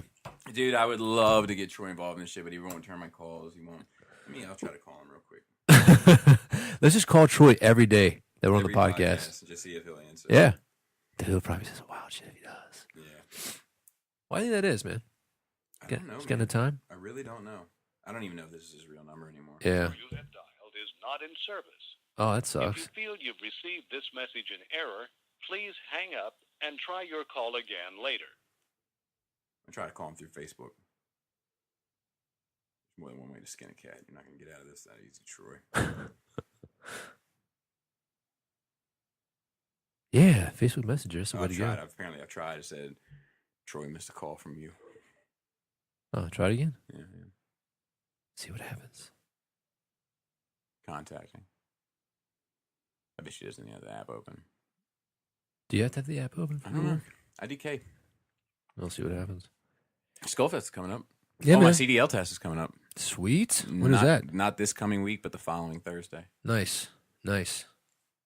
Troy isn't receiving Please calls. leave a message. Troy, it's Bobby. Give me a call. I would leave something more like, Troy, it's Bobby. I'm making some calls to inform some people of a few things, and here's somebody on the list I thought deserved to know what was going on. It's something that's not appropriate to leave on a voicemail, but if you can call me back, I'd appreciate it, man. I hope I see you before it's too late. Next time. Yeah. If he doesn't respond to that, then fuck him. Right. Oh, man. So, any plans for this week? No. I have to keep studying for the CDL test. I've got it pretty good. I got to work on my driving. Yeah. Like the skills part of my driving, because I just haven't had the opportunity to work on it much. But like my pre-trip inspection and stuff, like I have it pretty good. We are 11 days away from Infinity War. Yeah. That's pretty crazy. That is crazy. Yeah. Yep. So, I do have some concerns. I'll probably air this out now. Probably mid-May. My job is going to change again. And it's not something I'm looking forward to, but it might be a positive thing because I might be home earlier, like by 2:30ish, so we can get together and record a little bit more frequently with a better schedule. Yeah. If the kids don't get out till 3:30, and I can get here by 2:30 and knock out like at least an hour. Maybe we'll do something like an hour a day. Yeah. Wouldn't that be awesome? Yeah. Switch it up. Well, not an hour every day, of course, because sometimes you're at work. Right. But we'll figure it out. But just so, guys, put that out there. If anything does change in the schedule, you guys know what's going on. So, because I literally don't know what it's going to be like. Basically, I was supposed to do A, and then I got shifted over to B, and I have no idea what I'm going to be responsible for. Yeah. So I made calzones the other day. Did you? Yeah, Were they delicious? They were Delicious. I found I've been using this new roasted tomato sauce. Mhm. It's quite good. Really? Is there onions and garlic in it? Garlic. Okay. But yeah, Surprised. All right, guys. Well, thank you for stopping by and listening to us. I know this is a short one, but sometimes sometimes they're short. Hey, maybe we'll do an extra episode. You never know. You got an extra hour last week for our Patreon listeners. Yeah. Maybe you get some more. We didn't go into that. We didn't go into that whole pushing people away conversation. You want to do that? We can. I got time. Okay. Let's talk about it. All right. How do you feel about things? So we were talking. You thought we were out, and we're back in. We're back in. People have already clicked off because they thought it was wrapping up. No, they see that there's more. Oh, timer. okay. You know what I mean? I don't. I think that I do. I will if I think that there's a potential for me to be isolated by you. I will go ahead and do it now as opposed to hanging on. I'll dump you before you dump me. In a way, Yeah. Joe's big into that. We've had that conversation. Yeah, but I also think that the majority of the examples that we ran down when we were having this conversation, it was a lot of it was on their end, not on my end. Like danger, just stop picking up the phone. Yeah, but there was some beef involved in that. Yeah, but I mean, it was on. Yeah, I was willing to work past it. Yeah. I do wonder because with him specifically, and well, maybe we shouldn't be talking about Dude. I haven't seen him in a while, but I do feel like he was in this stage of his development, and I made this joke before all the beef happened that he's got all these big feelings he doesn't know what to do with. Yeah, and I think that's true. I think he was a very isolated dude. He started coming out in the mix a little bit more, and I think there's an aspect of jealousy because I think sometimes when people who don't know what they're missing find out what they're missing, and they have a certain anger about that, I do feel like they kind of lash out at other people because they don't want to take responsibility for themselves. I don't know if that was his thing, but I definitely saw that with him early on. 'Cause there's a couple things that he got wild with. Wild. Remember he was so fucked up that one time I almost fell on the baby. Like he was like we were having like a normal chill, like having some wine or whatever. Oh, yeah. But he was like staggering fucking drunk, and he almost like just face planted on a baby, like would have crushed the baby. You remember we had that video of him taking a shit? Yo, dude, I still have it. That might have been that same day. Like he fell asleep. It probably was. He fell asleep on the toilet, and like we had this video of you opening up the door. Yeah, and like you his think reaction. flush the toilet. It stinks down here. And then we opened it up again because he fell asleep again. I think that with him, it was one of those like classic, like the roles of give and take were reversed, and it confused the relationship. What do you mean? So like, this is something I learned when I went to my 6 sessions of therapy. Yeah. She told me, she was like, every relationship, your parents, your friends, your kids, your everything, Yeah. life is all based on give and take. Yeah. And it's this element that's built on experience and whatever. So our whole relationship, Dange and I, like I went and picked Dange up. I Yep. went and dropped Dange off. Yep. I went and, if I had lunch, I got him lunch. If I had dinner, I got him dinner. Yeah. If I had a drink, I get him a drink. And then the one time came where he had like that birthday party and he wanted me to pay, I think it was $40 a ticket or some shit. And then I had to get my wife one. It's $80 Yeah, for yeah, this yeah. fucking birthday party. And I was like, dude, you're not going to fucking get me in this party. You're going to ask me to spend $80 to come to this fucking party. Yeah. I've spent $80 on you this month. Yeah. Yeah. Yeah. And I think he was like, well, you're not going to come to my fucking birthday party? Like, I come to all your birthday parties, your kids' birthday parties, and I'm only asking you to spend $80 to come to my birthday party. But our relationship is built on me putting out the money, Yeah. and him coming, for the whatever. And we had agreed on that Yeah. non-verbally that is the arrangement. So when that arrangement got mixed, where I Yeah. was like, no, I'm not putting out money. Yeah. When you set a boundary. Then it's like, well, that's an element of our relationship, what it's built on. So now you're saying, fuck this relationship, Yeah. And I think that had a big part to do with it. And I ended up going to that party with my sister. And Do you end up paying? yeah, oh yeah. I think Laura came too. I think it was Laura, myself, my sister, and it was trash. And it wasn't even like, it was his party, but it was like one of those like club venues where anybody can have a party there. So, Yeah. so there's like 4 or 5 different people having a party at this Yeah. fucking club, Yeah. So, That was the first crack in the foundation. I mean, I think that was actually more so towards the end. Mm. It was over that event, and then there were some other little things that I don't. You got mad about some Bill O'Reilly joke you made one time. I don't remember exactly what it was, but you were like, because you were saying like, dude, I don't know why he's upset. Like, dude, it might have been that Bill O'Reilly joke. You made some joke about Bill O'Reilly, and like, but it was like one of those like it was kind of a it was a racy taboo joke, but it was funny. It was good funny, but I think he got sensitive about it. Yeah, he's a sensitive dude. He was, I talked to him like 2 years after everything. Yeah. And, it was a cordial conversation. It was like, look, this and this and that. And, I don't think I can, we can never be what we once were because it's just too much time has passed and too much bad blood. But yeah, like, I just want to move on, not fucking hating you. Yeah, You're not hating me. Yeah.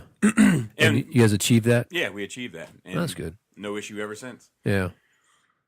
So like that was that specific situation. But like, the neighbors I did cut off. Yeah. The neighbors I cut off because I couldn't. I think I didn't know how else to navigate it. Mm-hmm. Like. And I guess we need to preface this because we started talking about it in the Patreon part, just like the behavior.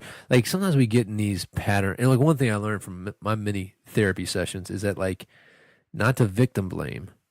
This is not a victim blaming statement, but we seem to find ourselves in the same situations over and over again. It's like we're unconsciously attracted to that kind. Like, so if you have a girlfriend that does X, Y, and Z and you break up with her, you'll find another girlfriend do that same dumb shit, And if you have friends that do X, Y, Z to you and whatever happens, you'll find new friends to fill that spot who do the same fucking behavior. Because we kind of get used to it, and we, I don't know if it's a sabotage thing, but the reverse is true too. So if you surround yourself with people who want the best for you, then you tend to only surround yourself by people who want the best of you. So it's like trying to navigate which of these habits are positive for you and how to put energy into those positive aspects of it, and not like lose energy to the fucking emotional vampires. You know what I mean?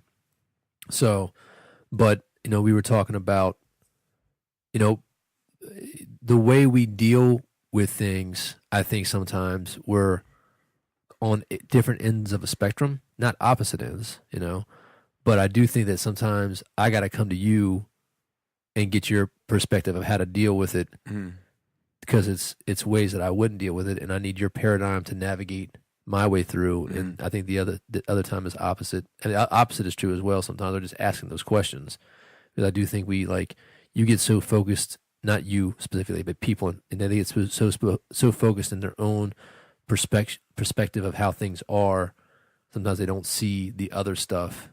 And I'm getting to that point in my life. I'm like, man, I need to start questioning why I do things and what they mean. Because the older I get, the one constant is looking at what I was a few years ago and be like, dude, you didn't know shit. And so now I'm getting to that point where I'm like, the older I get, the less I believe I know what's going on, and the more I'm like, dude, none of us know shit. And it's like, can I start to try to look with some foresight about some shit's coming down the road, so I can possibly be prepared for this shit? I rarely expand my focus. Right, I'm very task oriented. Like I'm gonna get this done. Yep, and then I will look at that and work on getting that done. And I rarely can get myself to shift gears and stop what I'm working on to look at something from a larger perspective and say, well, maybe if I did this, I could get 40% of everything done. Yeah. And I don't mean that just in terms of getting like this type of shit done, but I mean, even little things like, time with the family here, or time, like where I'm like, no, I'm going to spend my family time after I get this done. And we're going to do 2 hours of family time. I would do like, well, maybe if I just did this with the family, now I'm doing, but you know what I mean? Yeah, I rarely can approach things that way because I love to check shit off a list. Yep.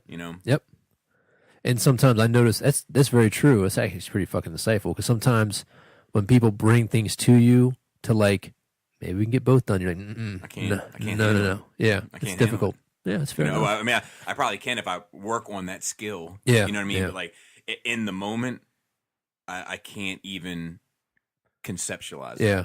I guess, would that be a fluidity thing? Would that be the correct term? You're not very fluid to things like that. Maybe I'm a rigid person. Yeah, yeah. So maybe fluidity is the right term. You know, like So- I'm very only because like I think that a lot of I may have let the pendulum swing too far to the other side. What do you mean? Where I know I've lived life like by the seat of my pants. Yeah.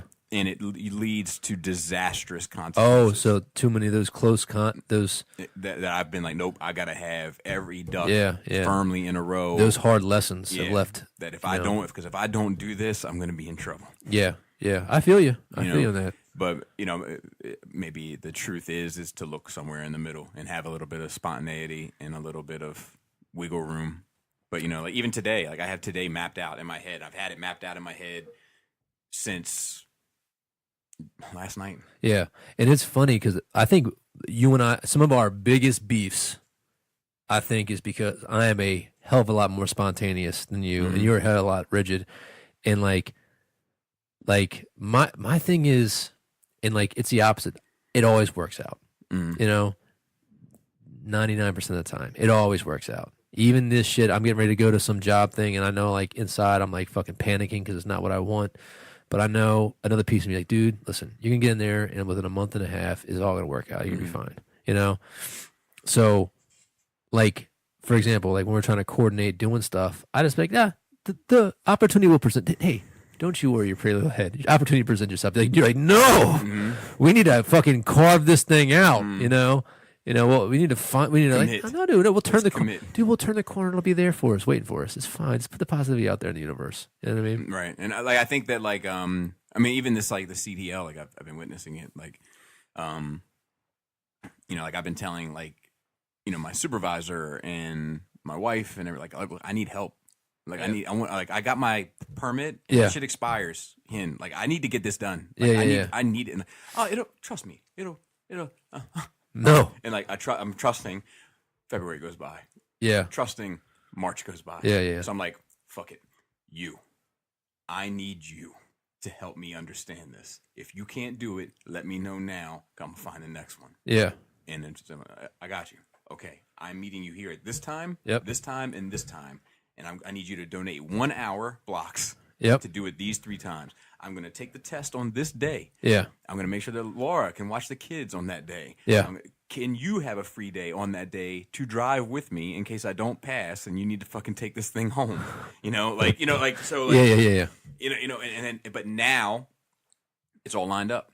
Yeah. And the only thing I don't have worked out is my skills section. Because there's like 3 elements to it. There's like the walk around, like the pre-trip inspection, and then there's the skills like parallel park, back end, all that kind of shit, and then there's driving. Yep. So driving's fine, walk around fine, but the skills like I still need. Yeah. Just experience. Yeah. And so that's like we'll have time. No. When? Yeah. Yeah. Okay. Fuck it. This Sunday and this Thursday, I have available. Are you available? Yes. Okay. We're gonna work on it from this time. You know what I mean? But and now I feel like now I feel more comfortable because I have a plan. But there is times, and don't get me wrong. Like I think that sometimes, like that trip that we took to DC was completely spontaneous, Yep. and I had a fucking blast. Yeah. Yeah. But so sometimes don't get me wrong, it does work out. I think that a lot of times though, and this isn't about you, but just in general in my life, I can surround myself with people that'll say, it'll happen. It'll get done. Yeah. And then like a month later, they're like, told you it'd all get done. And I'm like, yeah, it got done because I planned every fucking thing that, you know what I mean? Like that's where I put myself. Maybe. Yeah. Or that's your perception of how it is. Exactly. Yeah. Exactly. Yeah. It's funny because my wife and I are the same way. Like there is an aspect of kind of floating on the breeze with stuff. Not that we're lazy or we don't get shit done. I mean, I'm a very dedicated worker, but even like, she's the one who's got to like sit down and write the list of what she does. And then I kind of like in my professional career, I've got like, 16, 17 different things going on right now. And somehow I balance getting them all done without quite tracking, but there are things that like, become more pressing and like, you got to put something on the side shelf. I don't let it bother me. And I think it's because like with my job, there's always like the flavor of the month, but like your job is like, you guys have to do this, this, and this, and have that room cleaned by 3 p.m. before the heavy traffic. Where now I'm doing more, purchasing and looking at different stuff. So it's like, hey, we might do this and then, work on this and then, hey, do this. Yeah. So you got to let shit go. Right. Because the shit's just not going to get done because it's no longer, they thought it was going to be more important than it was. Not important. So Right. now we move on to the next thing. Right.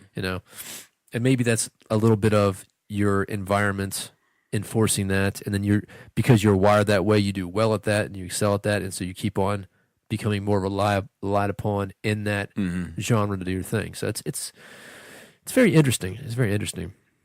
But I do say, like I said before, like I do wonder, man, like, what other shit I'm holding on to, and like if it's a detriment, and I'm trying to review that, but not be so insightful that you just waste your time constantly asking questions. Asking questions. Faith without works. Yeah, exactly, for sure.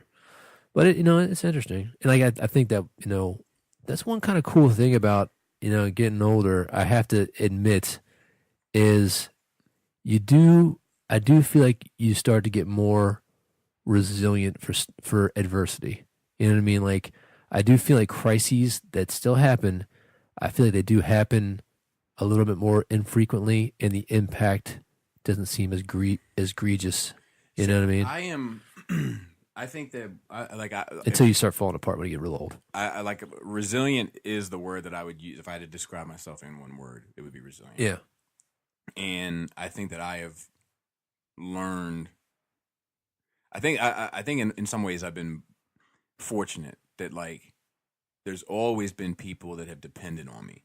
Yeah, and that dependence has kept me from straying too far, even to say making the ultimate stray, Yeah. Because I'm like, I can't do that because this person's life would cease to exist. So responsibility suits you well. Yeah. Yeah. Like if I feel like people are depending on me, I will continue to motivate. Oh, that's good. Yeah. But if it's just up to me, it's fuck all. Like that's a lot of what I do For the people. For the people. Whether that's my wife or Yeah. my kids or my grandmother or my father. Yeah. I mean, part of me just trying to be a little bit healthier is just to outlive my mother. I like it. Because at the end, if this whole fucking China Russia shit jumps off, At the end of the day, it's going to be cockroaches, Keith Richards, and my mom that survive it all. There's no doubt in my mind. Oh God, that's crazy. I don't know, man. It's funny though, man. I do feel like my wife and I, luckily enough, we're kind of both on similar evolutionary tracks with our stuff, and like I feel like nothing has gotten stale in that aspect. And as we both we've grown together and independently, that supports that. And I do feel very blessed like that. I saw a guy that I hadn't seen in a while, and I talked to him. His wife at 27 years, high school sweethearts, out of nowhere. They've got a kid out in college, or out, graduated college or whatever the fuck. Out of nowhere, just came home one day. She's like, yeah, I want a divorce. And he's like, well, what? He's like, yeah, I just don't think I love you anymore. We got married so young. I just, is this all that life is? Yada, yada, yada. And I mean, it wasn't a bad divorce. They didn't like go and fight about everything. She didn't take half of his shit or his retirement. But yeah, that was like, that was it. It's funny, real quick, a divorce story. This is off base a little bit. Yeah, hold on 1 second before you start that. Make sure I didn't fuck. All right, continue. My buddy of mine, Yeah. Some of his closest friends were like Lego people. Okay. Like he was crazy, and his closest friends were actually the little people that come in no, they're just really into Lego. All right. And like they do competitive builds. Yeah. They've won like the awards. Some of these builds where they give you like a solid silver gold brick. It's a gold brick. Are you serious? Yeah, it's worth like $3,000 gold. Is it a little brick or is it a big brick? $3,000 worth. I guess that's probably a little brick. Yeah. But anyway, they got a divorce. Oh shit. And their main issue in divorce was how to split up the Lego. Really? Yeah, like it was like the main. So are they like one of those people that glued it together once they built it as a little that I don't know all that, but I think it was a lot like listen, okay, I want all the blue bricks. I want the furniture. Okay, you get the cars. Okay, I get the house. I get the house, but you can have the such. Okay, that's fine. And then I'll take these Legos, and you take these Legos. Whoa. What'd you say, bitch? You know what I mean? Oh man.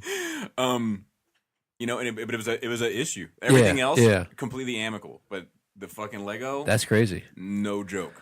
Dude, what if your wife wanted your collection? It would be out of spite. Okay. Look, if we ever divorce, Yeah. she will be furious. I will have done something to make her so mad. Really? Oh my God. Okay. That's the only way I think that we'd ever get divorced. Okay. Is that if I fuck up so largely. Yeah. You know, I'm talking about like, you know, we're getting ready to send our kids off to college, and she's like, I checked the funds. I'm gonna have to call a private investigator. I don't know where all the money is. And I'm like, okay, wait. I need you to sit down for a minute. You know what I mean? Like that level of fuck up. Yeah. That I spent the weekend with Bailey J. She would fight for everything. She would fight for everything. Like, you know, like she would let me have shit that I don't want. Do you know what I mean? Like the big knock face. Yeah, Do you mean like that's the shit over on Lord of the Forest? That's what she would give me. You know what I mean? And then she'd be like, I want all this. I want all this, all that shit in there, the CDs, the music, the movie, I want it all. That's where she would fight. She couldn't go for the music because you actually bought that before you guys got married. I mean, some of it, but I mean, most of it. Yeah. But like, there is some rule to that shit too, like how long people have lived together with shit that you had prior to. No, in Maryland is a assumed prenuptial. So anything that you guys owned separately before you came into the marriage, like so anything that you bought before that day of marriage and it's your property, she has no claim to it. I'm telling you, she fight for it. She could fight for it. She's gonna fight for all anything that I give a fuck about. Yeah. You know, she just the judge wouldn't necessarily have grounds to give it to her. She'd be cool about the kids, I think. Okay. Like she'd be like, because she would think that was important for them. Yeah. You know, so she'd be cool about the kids, but all this shit, yeah, she's coming for it. There's no doubt in my mind. I don't, and she'd burn it. Oh, you know, fuck it. Or just give it to somebody. Yeah. Give it to somebody you hate. Yeah, she'd give it. I was just getting ready to say something. I should have. God, I'm good. But she'd give it to somebody to give me a hard time on YouTube or whatever. Yeah. She'd take your YouTube channel. Yeah. She'd find somebody in private message them and be like, "Hey, I know you hate Bobby Skullface, but do you like the toys he looks at least? Good. Got good news for you. They're all yours. All I need you to do is pay for shipping." Would that be the worst thing she could do to you? No. If if I found like all these Polaroids of her to gangbang Bukaki condos, I'd be like, yeah, this is worse. This is definitely worse. She'd mail them to you. Oh man, yeah. I don't. I not that I would ever, intentionally and with intent to fuck my marriage up or anything like that. Because I like you, I feel too much like. One day I hope I can live to be the man my wife thinks I am. If that would be a good day. But I do think that one day I wish I could be the man my wife thinks I could be. Okay, fair enough. But I do think like if my wife's like, if we ever get divorced, I would just be a crazy cat lady. Like I would never get remarried. I know I'd be I would be stalking you. I would sabotage any other relationship you ever try to have. My wife would do that. Yeah, she's like, yeah, I would not give up. Like okay. Mental note. Put her body in the trunk. No, because we do have this joke because I don't have a son, and so everybody's like, "Oh, you're gonna go for that boy?" I'm like, "A second wife, because like, Pam's like, "Yeah, I'm shut down." Yeah, you have to figure that out. Some of the other, Then there's always a joke like that. We always, if we ever got the divorce, we have like the airport rendezvous for the good old days. I tell you that would fuck my wife up. What's that? Like if she fought for me, took all the collection, took it all, burned it, and sent the rest to somebody who hates me. Yeah. If I found some girl, got her pregnant, and had a boy, she would be over. Oh my God. Yeah. She might lose her fucking mind. Like she might. What if that was in the prenup? What was that was in the divorce? Like, listen, if you let me keep my stuff, I will get a vasectomy. Like that might be a bargaining chip. I'd take it. Put that in your toolbox. I don't want any more kids. So don't get snipped until then. So I get snipped and I'm like, sucker. I wasn't going to have them anyway. This is why we need them on the podcast. Yeah. To continue this conversation. We've done it today too. Yeah, we should have. So, With that said, I think we're good. Yeah, we're wrapping it up. There, Gist, you got your 2 hours. Yeah. You know, for whatever reason, I do feel judged by Gist if we don't do 2 hours. It's just that one comment. I know, me too. He's right. Me too. Hashtag me too. Right. All right, so thank you guys. Appreciate all the support.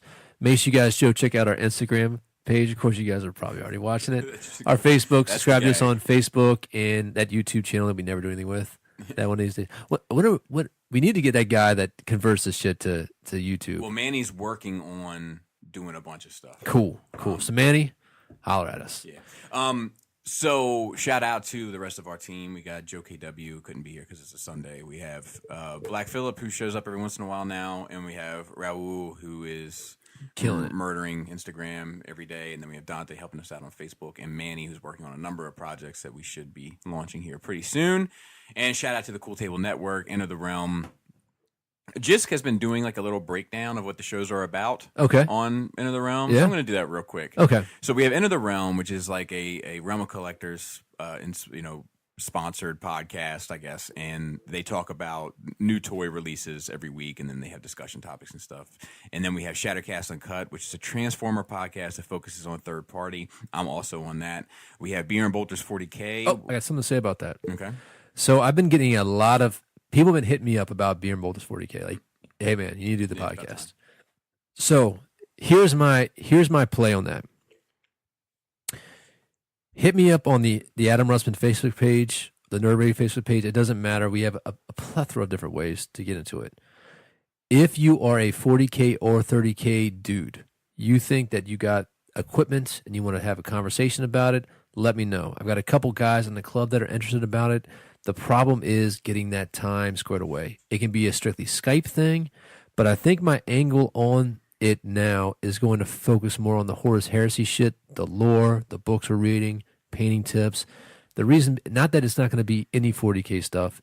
The problem is that my group right now, like 70% of us are all 30K, and the 30% that are 40K are mainly new guys. So it's just, I don't feel like I give a fuck about 40K right now, even though I buy all the fucking books just for the club, you know. But I would be willing to entertain a enterprise in regards to getting around and talking 30K while we paint or do whatever, or Games Workshop games as it is, because I do miss that avenue, and I do feel like it keeps on creeping into this podcast. And when I'm talking about it, I want to talk more about it, but I don't want to talk about it all on Nerd Rage. So I don't feel like it's appropriate forum. So I say that to say this: the 5 to 10 minutes I have to talk about 40K stuff on this podcast is easily worth an hour of what I want to talk about it. So holler at you, boy. Okay. Make it happen. Plastic Fanatics, which they talk about toy news, and then they do a breakdown of something, some cartoon or toy series every week. And then we have Stasis Lock, which is... It's about something, I don't recall. And then we have Toy Detox, which talks about... how well dressed Mickey is nowadays. Yeah, well, they haven't had Tyler on recently, which has been a bummer. But they've had Spiros and Afote on, and Yule. And Yule's has some pretty interesting insight, because Yule is a wealth of knowledge for a lot of comic book shit. That's like interesting to me, that like just how well he's quite he the traveler remembers too. All the books that He's he's quite read. the traveler. Yeah. Continue. Yeah. Did he finish his journey? He did. Okay. And then we have 8 I don't know if weeks, he's coming or going though. which doesn't exist anymore. And then we have Building Up to It, which is a Lego show. So are we gonna chisel the 8 weeks out? And No. put the- These are the originators. Okay, I'm Yeah. done. And then we have Breaking the Mold, which is a discussion-based show. They have a different discussion every week. Their last episode, which I mentioned on last week's Nerd Rage, was fantastic. Yeah. And then we have Fresh Communication, which talks about video games and music. They do like the first... Well, they talk about some toy stuff too, but they do like the first hour on like nerd stuff and video game stuff. And then the second hour, they like take one album and break it down and Deconstruct it, maybe. Yeah, they talk about their opinions on it. They play a couple songs off of it and stuff. It's two guys similar to us, they're lifelong friends, and they have a really good rapport with one another. And then like one of their like running gags, which I think is pretty funny, is the one dude like doesn't listen to any other shows on the Cool Table. Like he's just along for the ride. And so they make him try to shout out all the shows at the end, and he's like, Toy Detox, Enter the Realm of Collectors. Hey, my man. Yeah, I know the feeling. I know. You should do a show together. I think about that all the time. Oh man, maybe we should start a show together. I know, that's what I just said. But yeah, so those are the shows. So You know, they're all. I mean, most people that get into one end up getting to another, and I think most of our listener base ends up listening to like 3 or 4 a week. So Yeah. you know, it's cool. You know what's fucked up, and I feel guilty about this. I don't even have time to listen to Nerd Rage anymore. Yeah. I used to re-listen to it just like to know what we're doing, but I have faith enough in us now that we're doing okay. Yeah, I think now that the sound is good, I don't always. Yeah, listen, you know? yeah. All right, guys, we appreciate that again, and also check out the Patreon account. And there's some good stuff coming out there weekly, bi-weekly. You get the show as soon as we're done recording it. We post it up, so sometimes you get like a week early. Yeah. And then you also get some extra bonus shit that we do during the week. There's some videos that Bobby does with some DTOFs. I've had some requests for Dio painting stuff. DTOFs. Funny. Dio stuff. And And then- the DTOFs. and then And sometimes Billy's. Yeah. And then we do one extra show a month. Sometimes it's just a talk segment. Sometimes it's a commentary. Sometimes it's something, but Yep. that's for the $10 level. All right, guys. And with that, great tits. Tight dick player.